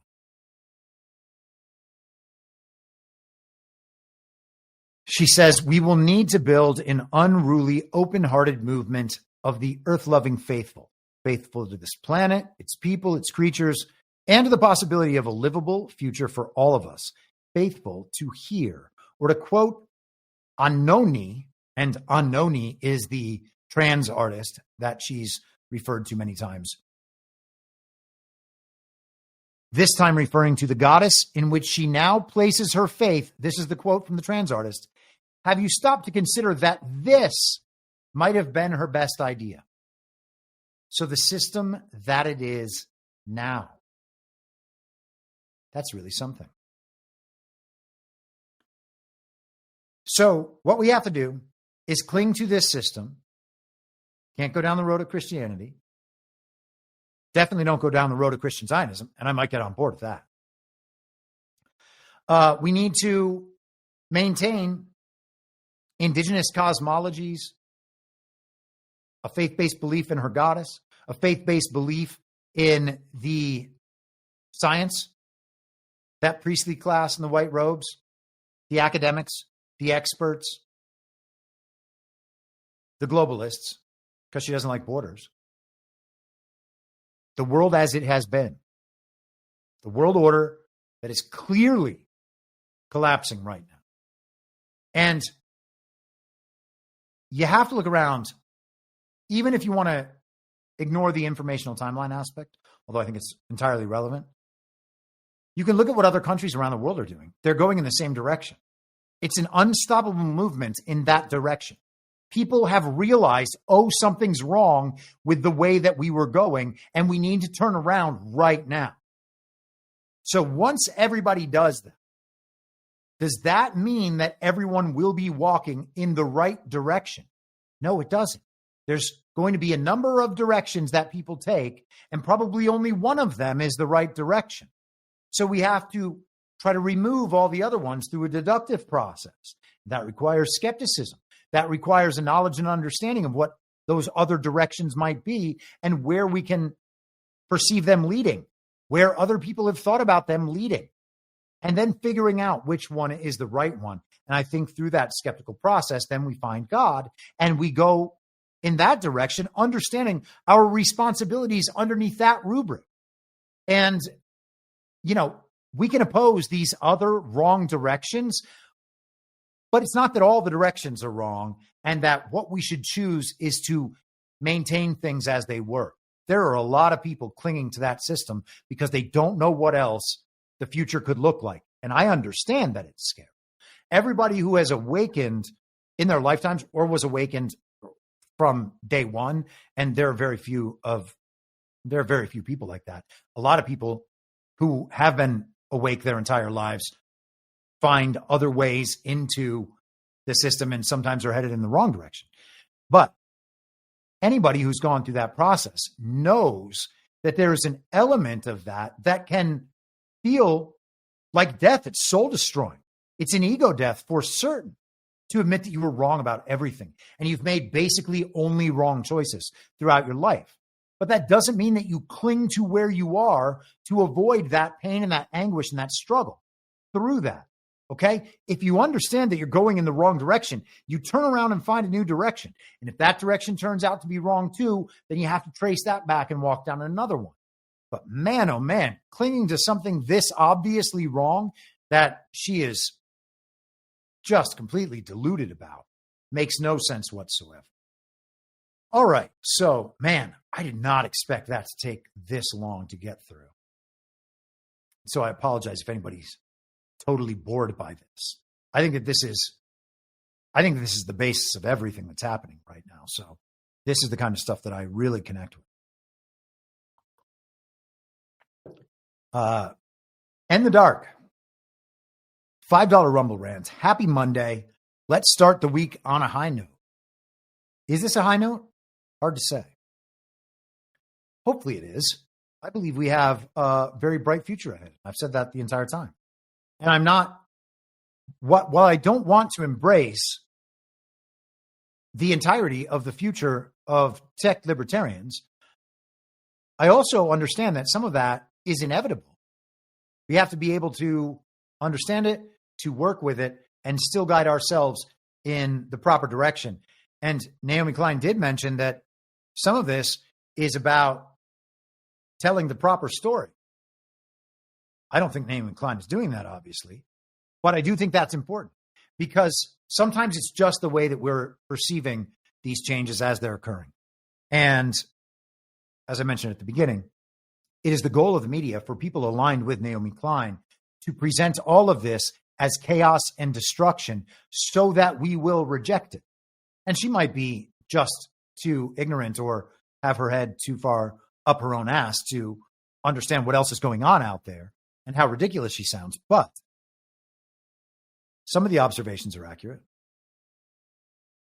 All right. I guess everybody's good. I cannot believe that took an hour and 45 minutes. I was like, I think this will be about like the first half hour, 45 minutes of the show.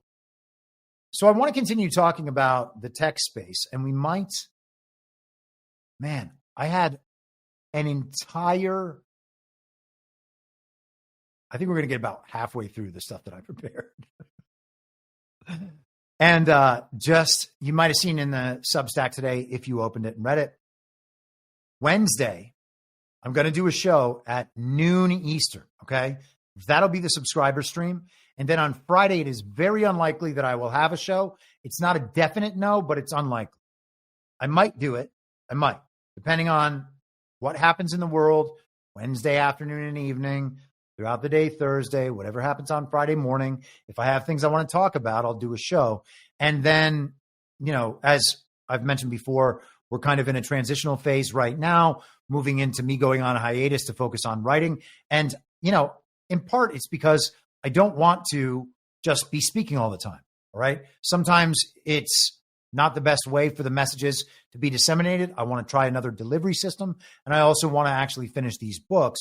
And so I'm going to kind of begin transitioning into that by balancing out when I do streams. I'm considering doing streams like this on Monday publicly, and then Thursday for subscribers, or I might just do Tuesday and Friday. I don't know what I'm going to do, but there might be another change in there. Doing 9 hours of live streams a week is ridiculous. So we're just going to pursue a couple of different avenues along that process. So we just talked about Peter Thiel and this techno dystopia that we may well be embracing in our near future. Whether we want to or not, it will embrace us. This is the Financial Times from this morning. NATO acquires AI military system from Palantir. Palantir is one of the companies that Peter Thiel founded. NATO has acquired an AI-powered military system from Palantir, the U.S. software company chaired by Donald Trump backer Peter Thiel, and with strong Pentagon connections. And that is certainly true. And strong CIA connections, strong DARPA connections, and NATO, of course, has always been intimately involved in that process. I think that NATO is probably past its prime and maybe be disappearing. So I don't know what to make of this in full. But the idea that they were always separate and that one has to acquire the other seems, I don't know, seems like some sleight of hand in there. The alliance's choice comes amid rising anxiety among European members over a potential U.S. withdrawal after Trump threatened to stop protecting the continent if capitals did not drastically increase defense spending. NATO is also racing to keep up with the development of AI military capabilities by rivals such as China. Palantir's Maven Smart System, MSS NATO, uses generative AI, machine learning, and large language models to provide commanders with a secure, common operational capability and will be used to support ongoing NATO operations, the alliance said on Monday. NATO is moving at speed to step up its defense technology capabilities. The contract took just 6 months to complete, one of the most expeditious in NATO's history. And that's kind of strange. According to the alliance, and the system is expected to be operational within the next 30 days. We're talking about the advent of soft war. This is starting to sound like it's along those lines. And as I mentioned last week, Major Lowry had said he expected soft war, and the time frame he gave was by the middle to end of April. So we are in that period. We talk about the changeover. We talk about America's 250th birthday beginning 2 months from today. This is the period that I've been focused on for years. So the changes that people fear, they're being implemented right now, which is why, again, I say we're too far down this road. NATO said it completed acquisition last month, purchase that, quote, demonstrates a strong and abiding partnership between the North American and European technology base. And, I just said we're too far down this road. I want to amend that slightly. What is happening is a process that is not going to be stopped. And so if too far down this road means not stopping that process, then we are too far down this road. But to the extent that this road might be perceived in a negative sense, I don't think that's necessarily true. And I flirt with the idea, I have not convinced myself of this, but I flirt with the idea that what we understand about the Great Reset and some of these other, plans could be a fear-based narrative effort to get us to oppose that which will not only be better in a practical sense, but more moral. And I think it is more, I think the process of decentralization, fragmenting, multipolarity, and local control is absolutely more moral because it doesn't empower a centralized control system that has say in how the lives of people it cannot even perceive should be governed and run.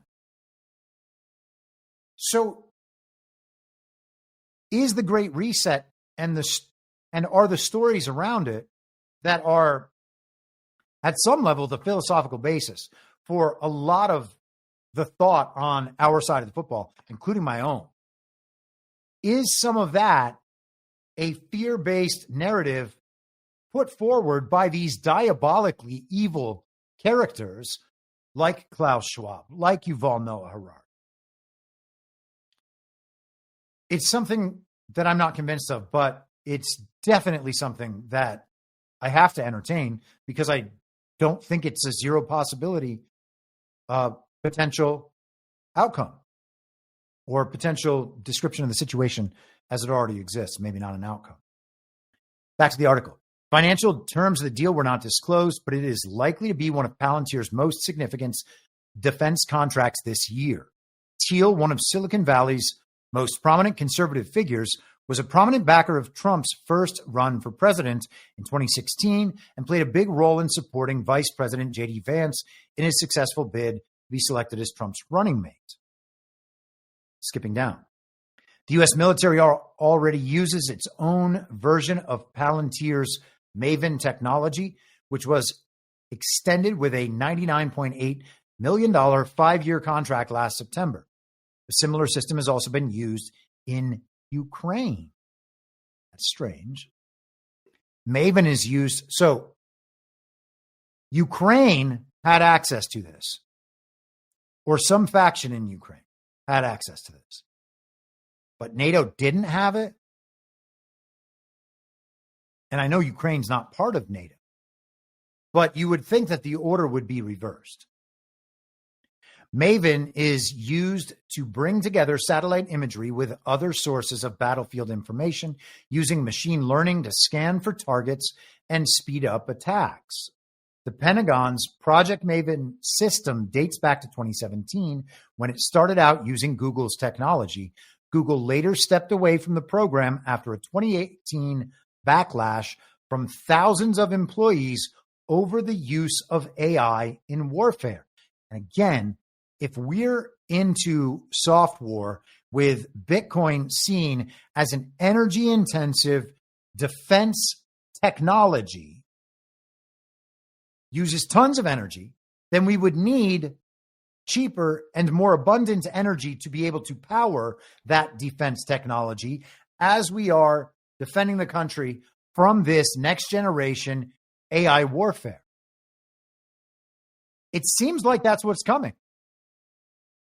And again, this will be an interesting thing to talk about with General Quast tomorrow, because, of course, part of the background of the plot for Top Gun Maverick is that the age of the jet fighter and the fighter jet are both becoming the pilot, and the jet, the technology and the human operator are both becoming ways of the past, and that drone warfare will be the way of the future. Okay, so, and it's obviously a metaphorical parallel for the aging Tom Cruise watching this next generation of young fighter pilots and how we're going to embrace those changes, or how the characters will, I should say. But this idea is out there. And it's not just soft war, and it's not just a Bitcoin maxi thing, okay? Drone warfare. Now, if Jason Lowery is just running a psyop and has hoodwinked us into believing that that sort of warfare is not what the future holds, and that Bitcoin is not a defense technology there, even though it is enabled to extract real-world energy-based damage, it is able to impose a cost in wattage, in watts, in electrical energy. That's the basis of his argument. And because Bitcoin is so energy intensive, that's what allows it to do that. You cannot, without an incredible amount of energy, wage a successful attack on the Bitcoin network. Lowry has said that it is even nuclear resistant. Okay? Now, I have a different way of understanding that, maybe than he's communicating it, although I don't think so. But even theoretically, in a nuclear weapons attack that took out part of the network or nodes, there are still other nodes around the world that aren't going to be taken out and will keep the system functioning. And so I think that that's what he means by nuclear resistant. Palantir is providing NATO with a customized version of Maven, which provides a platform upon which other software applications and data sources can be integrated. We're proud to support NATO's drive to bolster deterrence by deploying an AI-enabled war-fighting platform, said Sean Manasco, senior counselor at Palantir. This partnership underlines the alliance's determination to lead fearlessly with technological innovation. I guess we will see what the future of NATO is and what this will ultimately mean. If the energy future that I think we are embracing does, in fact, emerge, then you would actually want the deterrent to be that all of the countries can defend themselves adequately against the same form of attacks.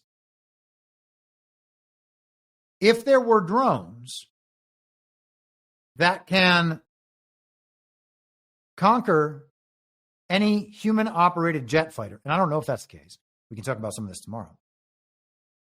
You would then think that people wouldn't continue, that nation states or private armies or whatever wouldn't continue funding and operating fighter jet attacks and strikes on countries around the world. That's not how war would be waged. And then, if the AI defense systems backed by the Bitcoin defense system, theoretically, I can't tell you I know how this is going to work, okay, could prevent the drone strikes, then that would be the ultimate deterrent for every place to be involved with this same system. And then the problem reverses and you get back into systems of control and et cetera. And it's fine. It's good to recognize those problems and figure out how we should be dealing with them.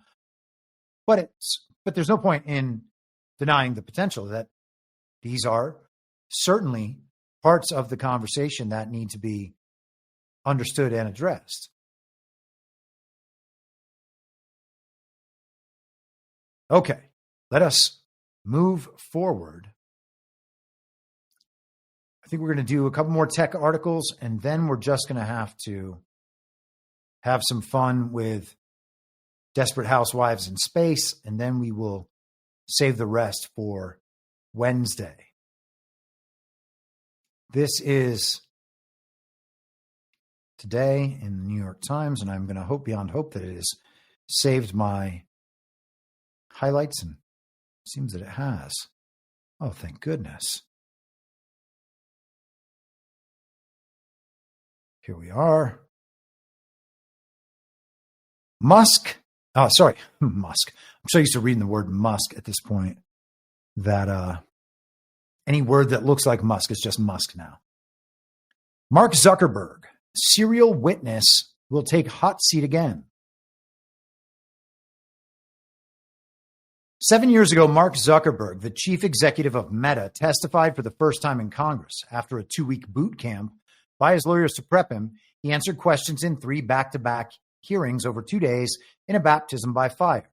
Mr. Zuckerberg, 40, has had even more practice since then. He has appeared before Congress 8 times and testified in court at least twice, more than any of his peers at the biggest tech companies. He has defended his company, previously known as Facebook, now it's known as Meta, formerly Facebook, on issues such as privacy, child safety, and the spread of disinformation. As early as Monday, Mr. Zuckerberg will again take the hot seat. this time as the marquee witness in the Federal Trade Commission's landmark lawsuit accusing Meta of breaking antitrust law. Regulators sued the company in the U.S. District Court for the District of Columbia over its acquisitions of Instagram and WhatsApp, saying it used a buy or bury strategy to maintain a monopoly in social media.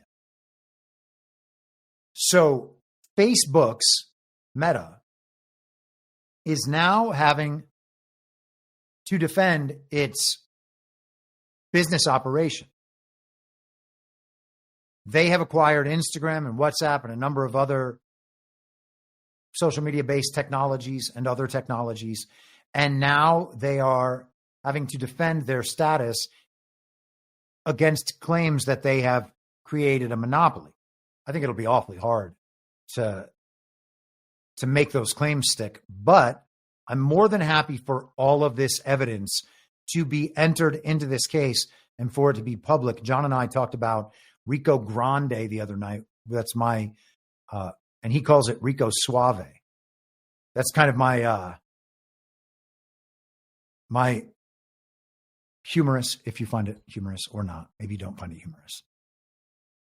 Reference to what I believe will be a RICO prosecution involving all levels of the takeover of our country, the corruption of the deep state, the corruption of the global regime, and the corporate interests involved in that, et cetera.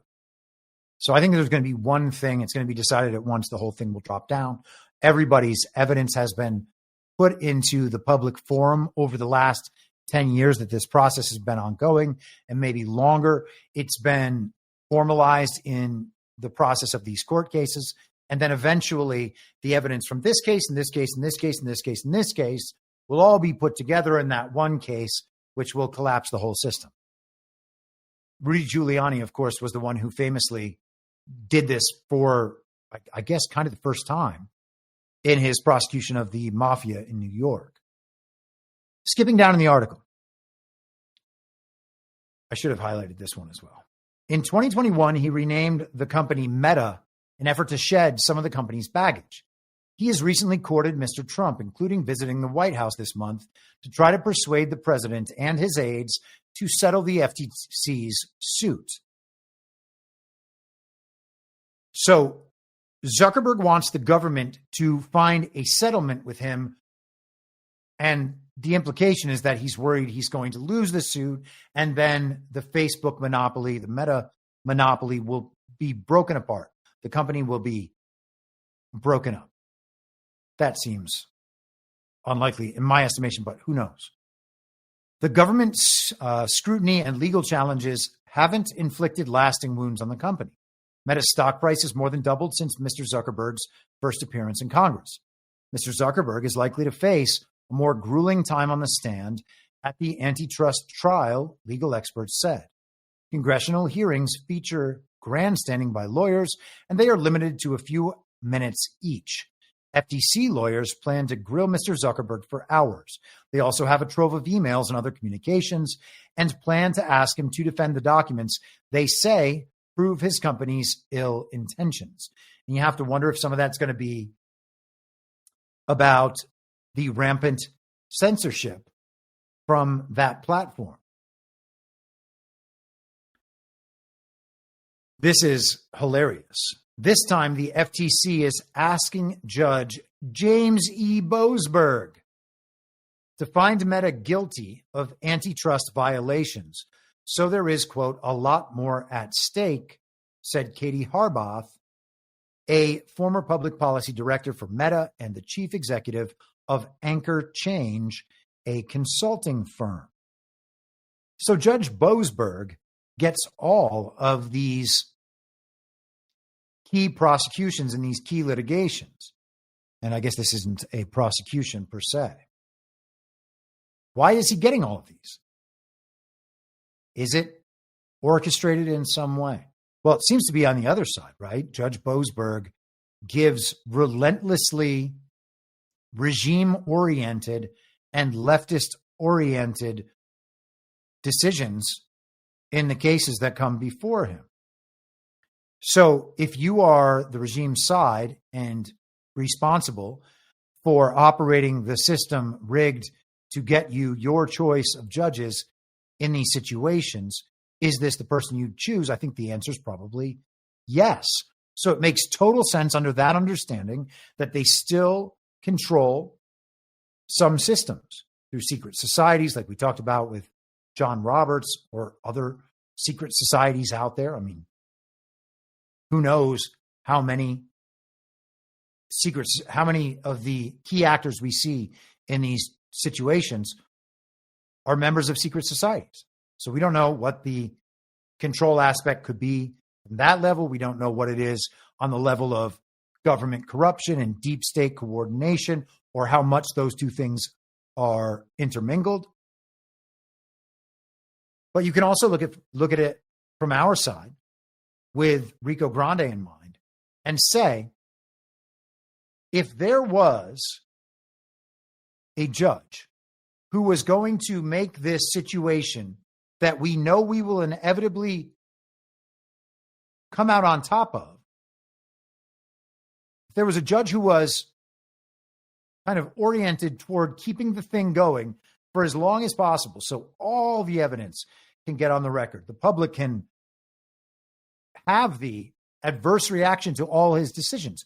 What do you mean you're stopping the government from, or stopping the president, I should say, from deporting criminal illegal aliens? What do you mean that a judge is allowed to go over the top of the president, and one judge at the district court level can tell the president what he's not allowed to do, even though it's in the written letter of the Constitution that he's allowed to do that exact thing? The power is vested in the president as the plenary authority of the executive branch. It's good we have these conversations. You would want a judge that would enable conversations like this to happen, while also getting all the evidence on record for that move to be made in the future. So I don't even get mad at these things. I just try to observe them, try to understand what we are getting, understanding where that pathway leads. We want to get back toward the original Constitution, or maybe even further. Well, then we have to have all these conversations, and the public has to come to some sort of understanding about what these conversations mean. So when I see that we are being convinced to freak out about Judge Boasberg, it doesn't make a whole lot of sense to me, to be honest. Let us go on. We have this today from the National Pulse, Raheem Kassam's outlet. Raheem was the wingman of Steve Bannon on War Room throughout 2020 and I think most of 2021, and then he left to start his own media organization. And this is a new thing that I haven't seen from them before, so I think that they must have just started it in the last week or so. But they kind of give the quick points in the article, and then they write it out. And it's a short article. They try to deliver things quickly and efficiently. That's part of his strategy and what he sees as a differentiation. And I think it's really good. But this even is quite helpful. But this is short enough, so just let's just go through it. Trump tariffs spur Nvidia to manufacture AI supercomputers entirely in the U.S. Nvidia is bringing the production of its artificial intelligence supercomputers and Blackwell chips to the United States, spurred by President Donald J. Trump's tariff policies that incentivize domestic manufacturing. Now, is that the driving force behind this move? It may be, but this is part of a decoupling process from China and Taiwan that's been going on for years. In Arizona, TSMC, and that's Taiwan Semiconductor, their Phoenix plants have begun producing NVIDIA Blackwell chips, while Foxconn in Houston and Winstron in Dallas are constructing supercomputer manufacturing facilities. Mass production is slated to scale up within the next 12 to 15 months. NVIDIA anticipates producing up to $500 billion of AI infrastructure in the U.S. over the next 4 years, creating hundreds of thousands of jobs and driving trillions in economic growth. That's quite a decoupling. That's not stuff that has just come into being. These are plans that are well down the road. And in terms of making deals with Foxconn, that's Trump from the first term.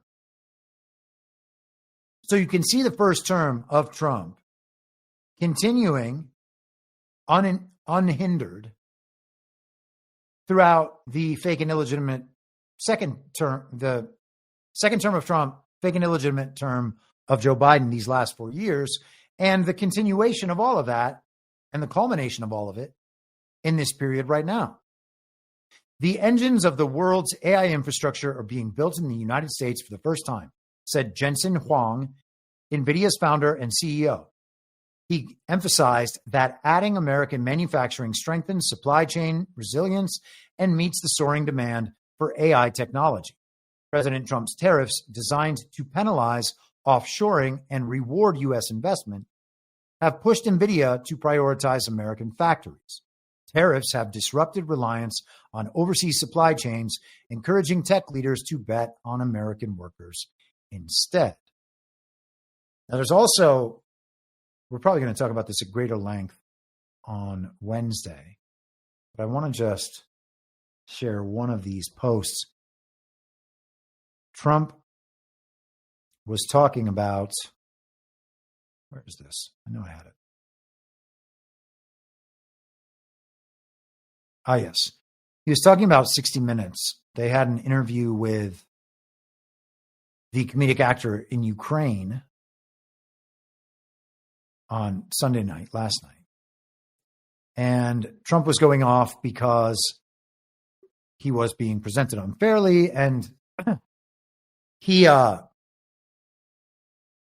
they interviewed H.R. McMaster a few weeks ago about Ukraine. And H.R. McMaster was saying a ton of anti-Trump things, as always. And then there was an interesting little story in the Daily Mail about Trump calling, or one of Trump's people calling H.R. McMaster when they were supposed to call Henry McMaster. And then when Trump realized it was H.R. McMaster, he was like, why the F would I ever call H.R. McMaster? And that was the scandal. But it's hilarious, the coordination and timing. Who knows what that means? Maybe nothing. But worth pointing out here, Trump said he's so honored to be suing 60 Minutes, CBS Fake News, and Paramount. And Paramount is in the process of being fully owned and run by David Ellison, who's the son of Larry Ellison, who's the guy at Oracle. And Oracle kind of has TikTok at this point. He's another one of these American tech entrepreneurs whose career has been pushed to prominence in coordination with DARPA, CIA, and DOD. And it doesn't have to be a value judgment on Larry Ellison or Oracle or any of the rest of it, although the value judgment might also be a necessary part of that. But it's just worth pointing out that he's in the same mix as the Zuckerbergs of the world, the Thiels of the world, Elon Musk, and Andreessen, etc. So I thought that that was interesting, particularly because he usually, to my knowledge, doesn't mention Paramount when he's going after CBS. So, talked about tech problems, tech solutions of these tech gods, these billionaires, these oligarchs, as they are often now described. And we're always told they're on the side of Trump. That could be one of the narrative manipulations as well, right? So maybe I should recap, because I'm just kind of having this thought as the discussion moves forward. But I used to talk often about what I call the old switcheroo. And I think that there is, let me see if I can find the switcheroo video on Rumble. And if I can, then I might just have that explain it to you. Because then I don't have to recap the whole thing and I can go take a drink of water. Let me see if I can find this. The machine is chugging right along. So I have an old episode called Das Switcheroo from September of 2022. Then I have, let me put on this one quickly and I'll take a little break and I will be right back. But this is the Switcheroo defense. And if you search on Rumble, Switcheroo, I'm your moderator, you'll get the rest of the Switcheroo videos. It's Russia that has long maintained a biological weapons program in violation of international law. So take our word for what happened in Syria. Everybody knows that this is what happened. It was all Putin. It was all Assad. It wasn't Hillary Clinton. There's no way it was Barack Obama. And Russia is the problem. I mean, sure, we said there were no biolabs, and it turns out that there are biolabs, but Russia's the problem. Also, Russia has a track record of accusing the West of the very violations that Russia itself is perpetrating. In December, Russia falsely accused the U.S. of deploying contractors with chemical weapons in Ukraine. Now, wait, what? So in December, the Russians accused the United States of deploying contractors with chemical weapons in Ukraine. Well, okay, but you just said that Russia has a track record of accusing the West of the very violations that Russia itself is perpetrating.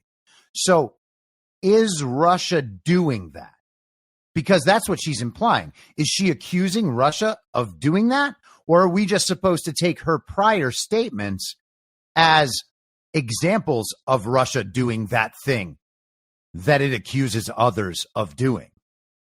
The United States, the fake administration, is now using the "I know you are, but what am I" defense, which is always one of their boldest propaganda moves.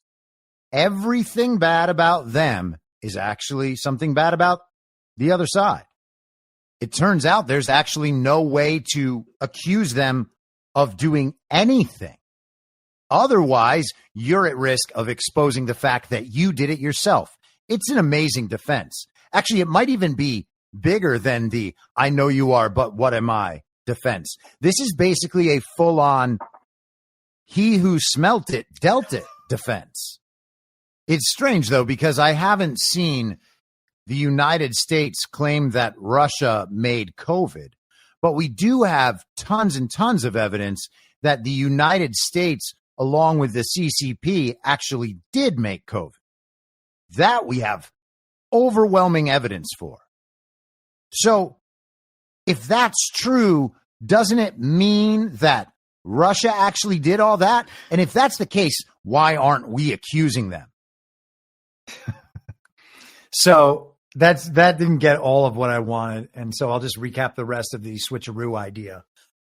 The idea is when you have a controlled opposition dynamic, and then there's a party outside the controlled opposition dynamic. Okay. I think you could do it with race relations in the United States from the Civil War through Jim Crow, KKK, and then the Civil Rights era. All of a sudden we were told, you know what? It's actually those southern states that are racist. They wanted to keep slavery. So they're the racists. And, you know, they vote Republican, and therefore Republicans are racist. And that's how we were always told that situation. It was like, wait a second. Democrats were the racists. Democrats were the slave owners. Like, this is the regime runs a global slave trade and has for centuries. You can't blame that on like Southerners. Or I mentioned earlier in Havara, the transfer agreement, the Zionists and the Nazis partnered up to confiscate Jewish property and transport European Jews down to Palestine to set up the global regime proxy state of Israel.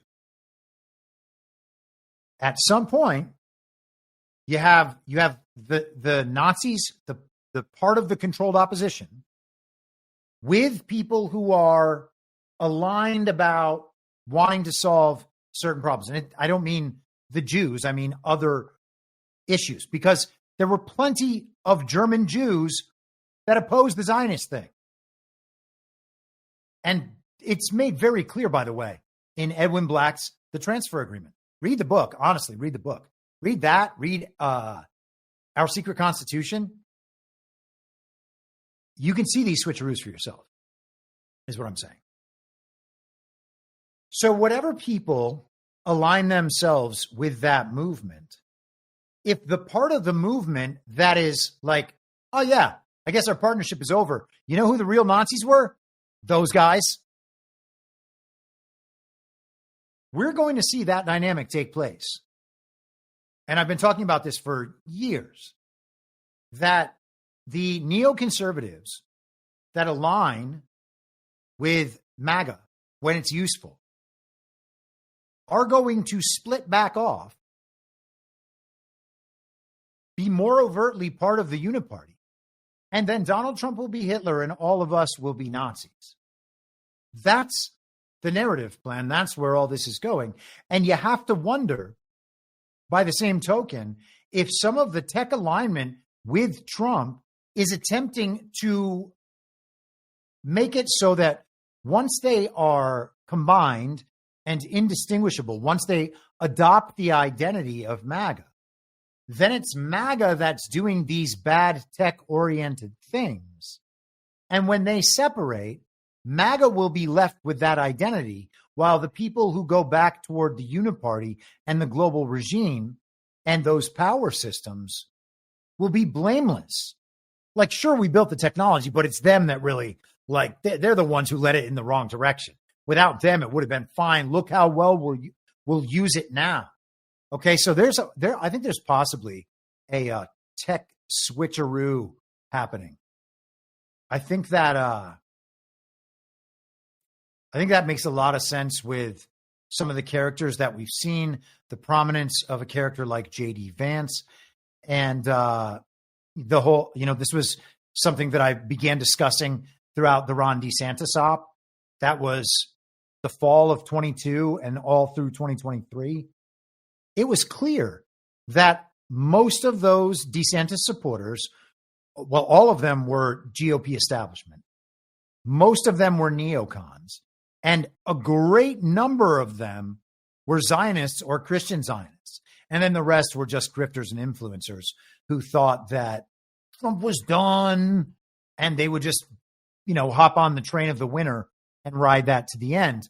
But all the bad things that the uniparty right does, to the extent that they are able to successfully align and make the differences between what they're doing and what MAGA's doing indistinguishable for the normal person, then they can separate again and leave us with all of the bad things that they were responsible for, while assuming our identity. Okay? They operate to the inversion. They're going to take their negative qualities, figure out who they can align with, make the qualities of both groups indistinguishable, and then as they leave, because they control the media, they are going to say, yes, it was that group with all the bad qualities. It was not us. And that's the joy of history being written by the winners. And it's happened over and over again, cyclically throughout time. So to the extent that there is an attempt, and I think it's a pretty overt attempt, to make Donald Trump Hitler and us Nazis, the tech aspect of it would seem to align with that framing and understanding. So we'll see how that goes in the future. I hope that makes sense. Starborn says, I wonder if JD supported DeSantis. I don't think that he did publicly, although he may have said DeSantis aligned things. The thing is, JD had to run for senator at the time in Ohio.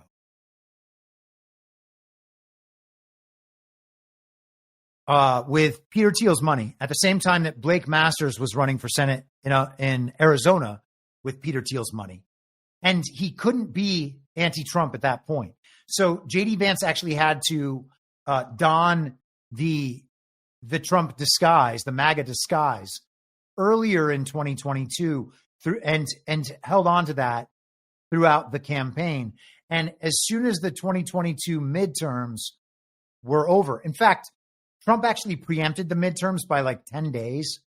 Somewhere in the beginning of November, he first said "de sanctimonious," and that's kind of when the cover was exposed, the op was exposed, and you could immediately see all the people who were actually really deeply anti-Trump because of their DeSantis support. It was immediately clear that Town Hall was not a MAGA outlet, and people like Jesse Kelly were not MAGA supporters. The Blaze was not MAGA. So all these organizations and all their personalities were clearly just still committed to the uniparty right cause and trying to present as aligned with MAGA to be able to do the exact switcheroo I believe that I was talking about just a second ago.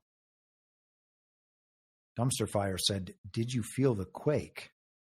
I don't know what quake you would be referring to. No, I certainly did not feel any quake. I also don't live in California, so my quake experiences are not what they used to be. Not that they were all that serious before. I felt a couple for sure. One of them was actually on Easter, and I think 2010. I don't know how meaningful that is, but that was like a 5.5 or something in that range, maybe 4.5. I don't remember. But that one I definitely felt. Frames were rattling on the wall, but nothing, no real big deal.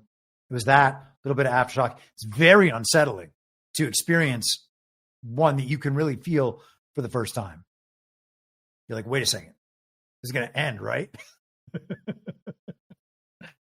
I don't know. Maybe I'm,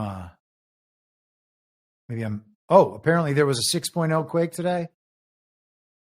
I'm being told in chat. Well, CNN hasn't figured it out yet. All right, so let's talk about spacemen. And in this case, we're going to talk about space women. We're going to talk about desperate housewives in space. And let us begin with this here video from yesterday. Lauren Sanchez and Gayle King are suiting up for history. They're part of the first all-female space crew since 1963. The 11-minute flight launches Monday, April 14th from West Texas as part of Blue Origin's New Shepard program. Lauren, who's engaged to Jeff Bezos, helped design the custom bodycon suits with Fernando Garcia and Laura Kim, the co-founders of Monts and creative directors at Oscar de la Renta, who designed her 2024 Met Gala look. Well, they're comfortable. Okay, that's for sure. The crew even decided on the underwear brand, Kim Kardashian's Skims. Also on board, ex-NASA rocket scientist Aisha Bowe, civil rights activist Amanda Nguyen, and producer Carrie Ann Flynn. One small step for women, one stylish leap for humankind.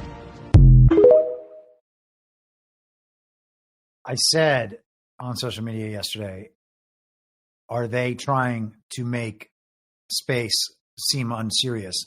I think the answer can only be yes. I've put that forward a number of times over the last few years. And I'm not saying that there's nothing happening in the sky. Okay. Just saying, I'm not so sure that the things they've told us about outer space, that by the way, are all just basically warmed over neo-Kabbalism, Kabbalistic cosmology. I'm not sure all that stuff's true. Okay. When they say that the Earth, that the universe was created 14 billion years ago, and then they change it to 28 billion years ago, and they don't actually know what happened 300 years ago, it's really difficult to take that stuff seriously. This was CNN's article yesterday about it that I thought was so interesting because of some of the descriptions and the way they talk about space. Katy Perry, Gayle King, and 4 other women are headed for the edge of space. Here's what that means.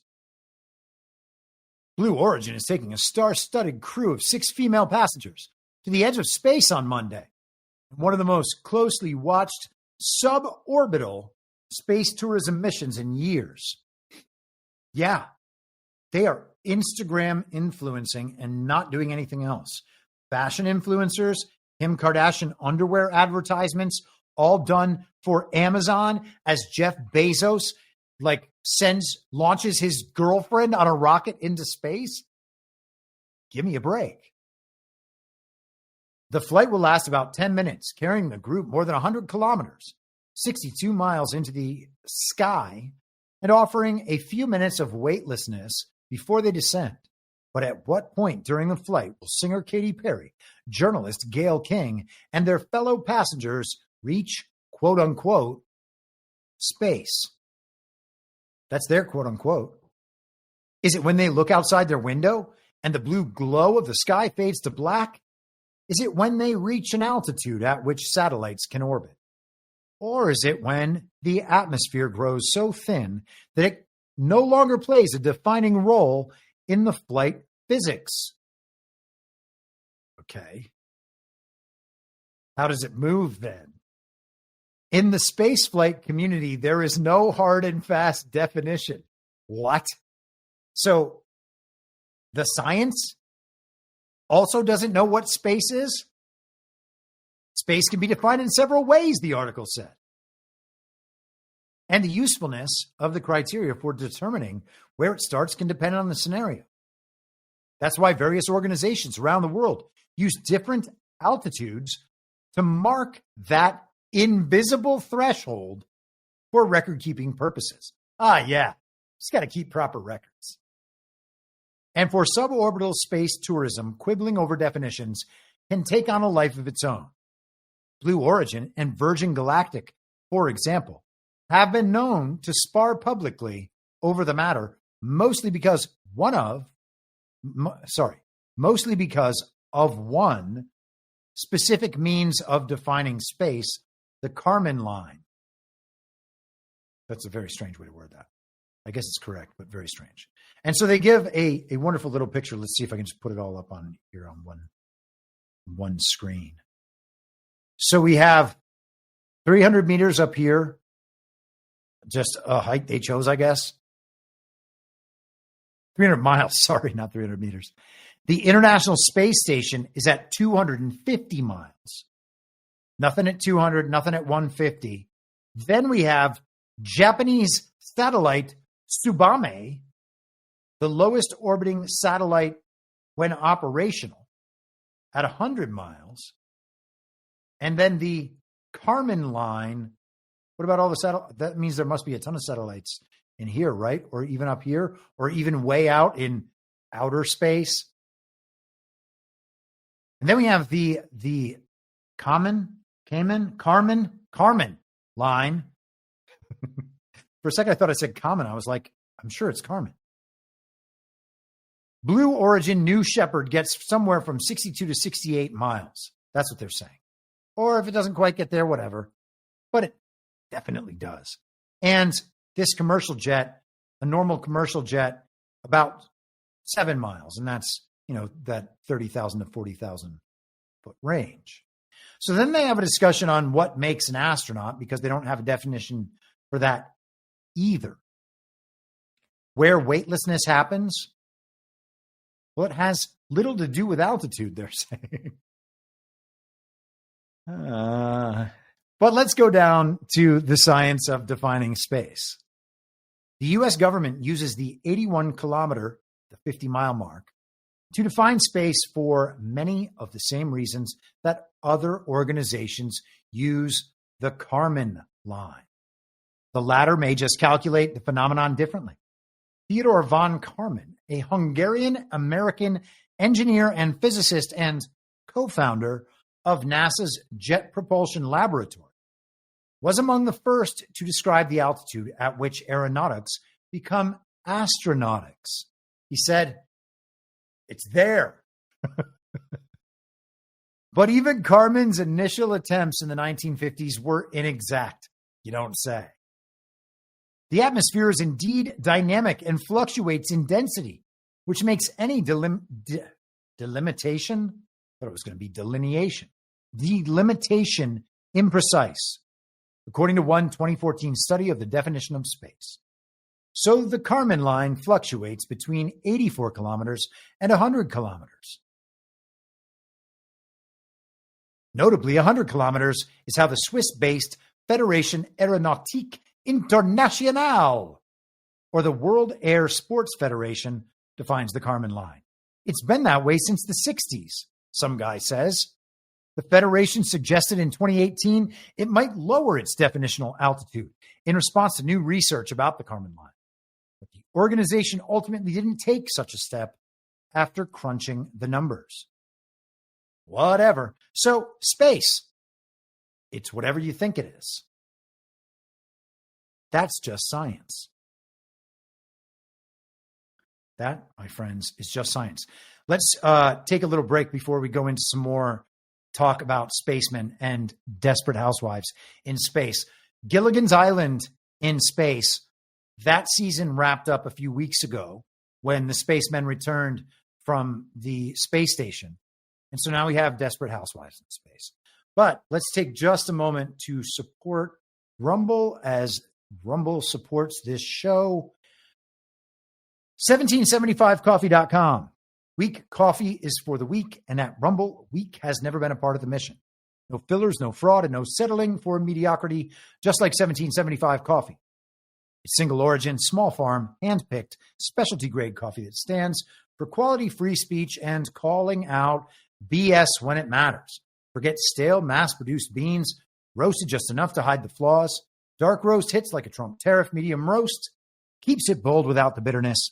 And Vitality Mushroom Blend, real energy and lasting focus. No synthetic garbage. For K-Cup pods, whole bean, or fresh ground coffee, go to 1775coffee.com. Use code STUDIO for 15% off and start your morning with coffee that stands for something. Oh, and every dollar spent enters you to win a Cybertruck and $30,000 in cash. So do that if you want to, and don't if you don't want to. But if you like coffee and you feel good about supporting Rumble and me at the same time, then give this coffee a try. And if you don't like any of those things, then you should probably be listening to something else. And don't do it, I guess. Rumble's going to be like worst commercial ever. No, most freedom ever. I am going to tell my audience to freely determine for themselves whether or not they should buy the products that are advertised on this here podcast. So let's take just a minute and watch a little bit of this spaceman incident, because when the flight takes off and lands within 11 minutes, they can show the whole thing. And I was thinking, should I wait till after to say this? But maybe I'll say it before. This seems like a ride at an amusement park and very little else. This is like Six Flags in the sky. And I think you'll see what I mean. And I'm going to speed this up just slightly because, we don't really need to listen to these people very much. And then we're going to skip ahead a couple times. Good luck and Godspeed, ladies. We're cheering. Let's launch this rocket. Termination system is armed. T-minus 22 seconds and counting. Now, everybody's just going to have to determine for themselves what that looks like. I know what I think it looks like. A spaceship, of course. Team code is internal. T-minus 10, 9, 8, 7, 6, 5, 4. Command and restart. 2, 1. Ignition. Oh, the power. Liftoff. New Shepard has cleared the tower.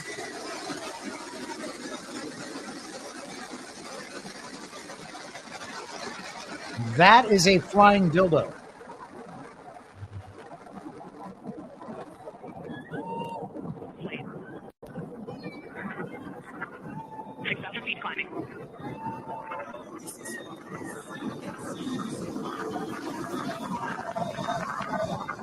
Begin throttle down to Q limiting. I mean, to be perfectly fair, and I do want to be perfectly fair, I don't think it's not cool to launch things into the sky. I do think it's cool to launch things into the sky. And assuming the women are actually in there, then it's also at least a little bit ballsy to go on this ride. Okay, like this is basically like bungee jumping as far as I'm concerned. But let's continue. I'm going to skip ahead just a little bit. This is just, I thought, a really funny part of the announcement. Relight its engine. We're going to also see a sonic boom. We're going to hear. By the way, this is the cylindrical part, the rocket ship part. I don't know what the hell they call these things. Maybe this is where the engine is, whatever. This thing is going to land itself, and then the capsule is going to land in a parachute. Hear that shortly here. And remember, this is something that had never been done before until just a few years ago. Truly the stuff of science fiction that you're about to watch in just seconds. Truly the stuff of science fiction that we're about to watch in just seconds. And so here we have it. Drag race.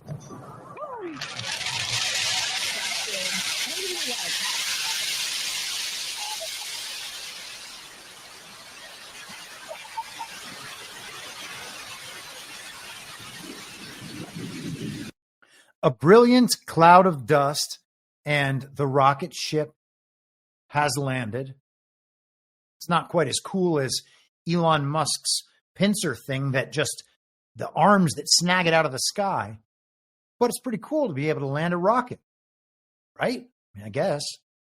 And then we have this, because we have to get the parachute footage. You don't want to not get parachute footage. Let me just switch this one more time. All right, shortly here, we're waiting to see the drogue It's just falling straight down from the crew capsule. Those are like the guide parachutes. There go the drogue parachutes. Just free falling right there until those drogues came out. And then next will be the main parachutes that get pulled out. Hear that screaming inside the capsule? And all three parachutes reefing, and they will slowly inflate. So they had the Desperate Housewives talking and filming content while they were in the spaceship. And here is some of that content.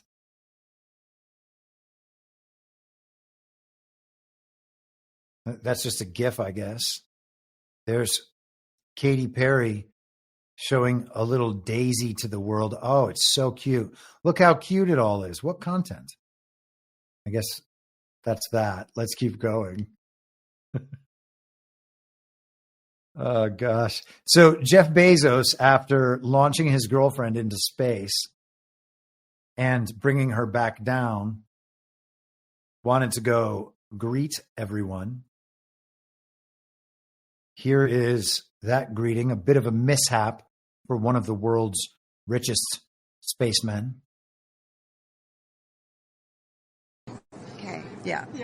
We love being able to share this experience with you, and thank you for sharing how Watch you the feel circle. out here with our audience. So it's been really, really incredible. Whoopsie. So yeah, thank you for sharing how you feel out here with our audience. So it's been really, really incredible. Wow. Faceplant. Sometimes videos of people falling are hilarious. And while we're at it, actually, you know what I really missed an opportunity on that I kicked myself for a couple weeks ago? We put it on DPH because I thought of it, but when we were talking about Mark Bernovich and his nunchucks, I completely forgot to add to this show one of the greatest internet videos of all time called Afro Ninja. This has been viewed 19 million times.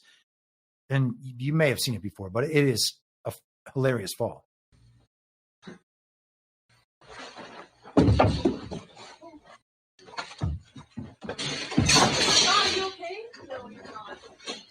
okay. Sit down. Stay down. Stay down. Don't try to stand up. Sorry, guys. So confident before, total face plant, and then clearly not okay, but desperate to convince everybody that he is okay. And actually, while we're at it, that makes me also remember another one of the funniest falling videos of all time. And gosh, man, now I think of grape fall, the E-Bounds days and the early days of YouTube.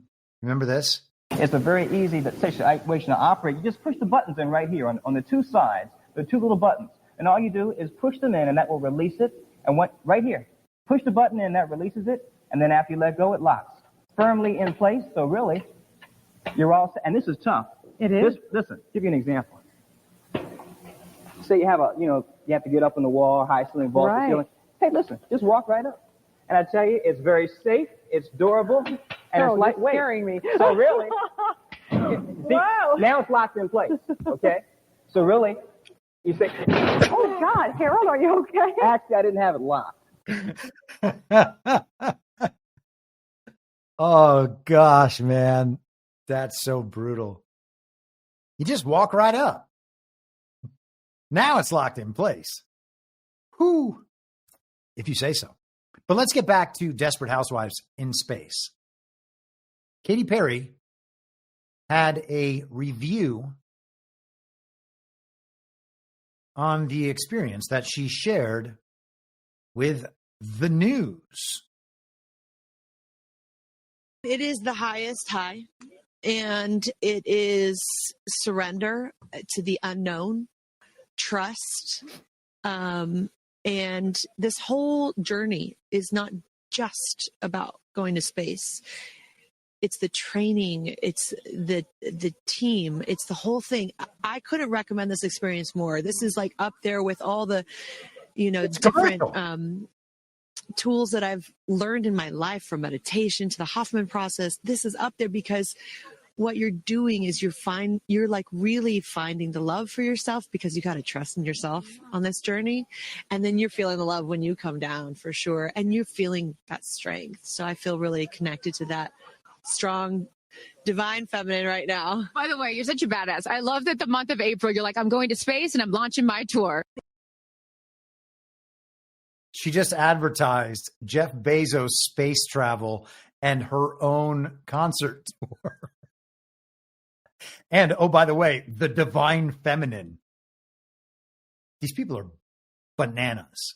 That's a commercial. That's just a commercial. The whole thing is a commercial. They have co-branding opportunities during the commercial. And you've got to wonder what they're advertising. Maybe it's space. It's space travel, obviously, on the face of it. But what are they doing? They're getting all of these elites to blast off into the sky. I don't know. To trust the science? What is it for? I guess we'll find out. One last piece of this is the end of one of the episodes of Desperate Housewives in Space. This is their tradition that they've formed. And here they come, loading into the capsule. And the significance here of the bell, and I should note before I have you in that each crew names themselves. They have named themselves the 6 taking up space, as each one is ringing a bell. And the significance of that is what, Ariane? This is one of our traditions. All astronauts throughout history in various programs have had their traditions. For us, we always want our astronauts to ring the bell. Bezos has his designer spacesuit on, and he didn't even go on the trip. Maybe he tore the knee of his pants when he face planted or something. What the hell are we watching? Which version of the technological future are we going to end up embracing? I don't know. All I can tell you is what's being disseminated to us, right? What's the purpose of all this information? This is the narrative we're getting. These are the things we're being shown. I'm trying to put it all together in one coherent piece, but man, we are in strange times. And I think it's going to stay that way, at least for the next 2 months, and then we'll see. But yeah. Is it real chaos, or is the chaos the illusion to prevent the proper understanding of the changes as they occur? And I'm going to take a quick look at the chat, and thank goodness I did. PJ Corrigan, $5. As long as we're watching hilarious YouTube falls, this one really cracks me up. The sound she makes at the end is just something else. And I don't even need to click on this. I know that it's grape fall. And I thought maybe I should play another one and do grape fall. And I was like, I don't want to make my show about watching old YouTube videos. But you brought it up, so now I can.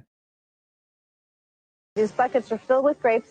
What kind of grapes? It's one of the greatest videos ever. Thin grapes, and the winner this Saturday, who's studying music, eating international foods, having wine tours and tastings, vineyard tours, seminars, arts and crafts. It's a lot of fun, a whole day. Stop. Oh, oh, oh, oh, oh, oh, oh, oh, ow, ow, ow, oh, stop, oh, stop, oh, oh, oh, oh, oh, I can't breathe. Stop.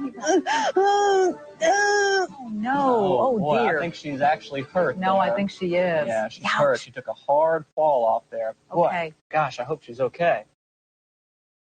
Ow, ow, ow. We used to make that sound so many times just to crack each other up. Oh, man, those were the good old days. That was like 20 years ago. What are you going to do? Time just continues marching on. One more Rumble rant in the chat. Boom Diggity, $100. Thank you very much, Boom Diggity, and lovely to have you with us. FFS, which means for F's sake. The space ladies, please let this insanity get people closer to space as portrayed to us, is super fake and super gay. Thanks for your continued great work. And thank you for your support of not only my work, but the work of the Badlands community and the broader truth community. Without you guys, we really wouldn't be able to do all this stuff. And it's the support that allows us to live our lives and to do this work without trying to focus all our attention on influencing and trying to go viral and stuff like that. So thank you. Again, can't thank you enough. Polymathanon, $5. Know what else is fake? APL. Could be true. Could be. What the heck's happening? Why won't it go? I don't know what's going on.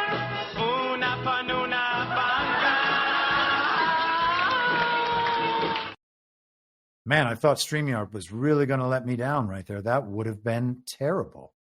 And scrolling quickly to the end of the chat again, and that is all she wrote. Okay, so Wednesday, subscriber stream. Watch on Substack if you don't have Rumble Premium, right? It's going to be on Substack. It's going to be on Rumble Premium. If you are a Substack subscriber that has Rumble Premium, you can watch on Rumble. If not, watch on Substack, and everything's going to be okay. So that is going to be at noon Eastern on Wednesday. So, and very likely no show on Friday, as I said. I will be back on Wednesday at the same reasonable time on the same reasonable podcast network. I don't have a network. Masks and lockdowns don't work. They lied to you about a pandemic. And Joe Biden was never president. Well, what? You know who I am, don't you? Well, you ain't Fiona Apple, and if you ain't Fiona Apple, I don't give a rat's ass. What's wrong with being an angry prophet denouncing the hypocrisies of our times? What do you think, Max? Do you want to be an angry prophet denouncing the hypocrisies of our times? Yeah, I think I'd like to be an angry prophet denouncing the hypocrisies of our times. It's not true. It's more true than I would perhaps prefer. Can we stop this shred of dignity? For God's sakes! I can't stand to see him in all this pain! You vicious bastards! Let him move in with you! Is it so bad to see somebody happy? So just let him move in! For the love of God, let the boy move in with you!